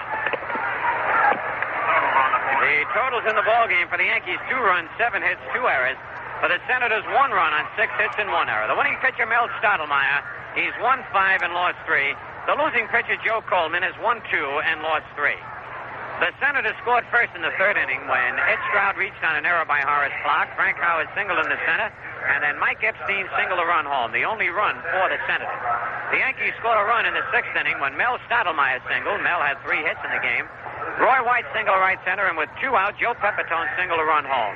And then in the 9th inning, Andy Kosco leading off hit a long home run to deep left center field, and the Yankees won the ball game 2-1. So, once again, the final score, the Yankees 2, the Senators 1. And now this is Phil Rizzuto speaking for Jerry Coleman and Frank Messer, saying so long from D.C. Stadium in the nation's capital.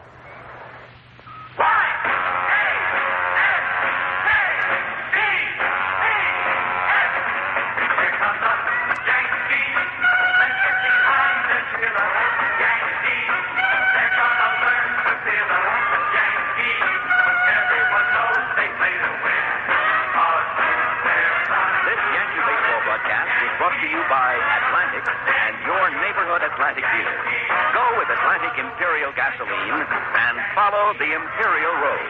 The going's great when you drive the Imperial Road because Atlantic Imperial gasoline helps keep your car running the way it was made to run all the way. So come on, get on the Imperial Road with Atlantic Imperial gasoline. And by White Owl Cigars. White Owl, made from patiently aged tobaccos for extra flavor and mildness. Remember, you get a lot more from a White Owl than just smoke.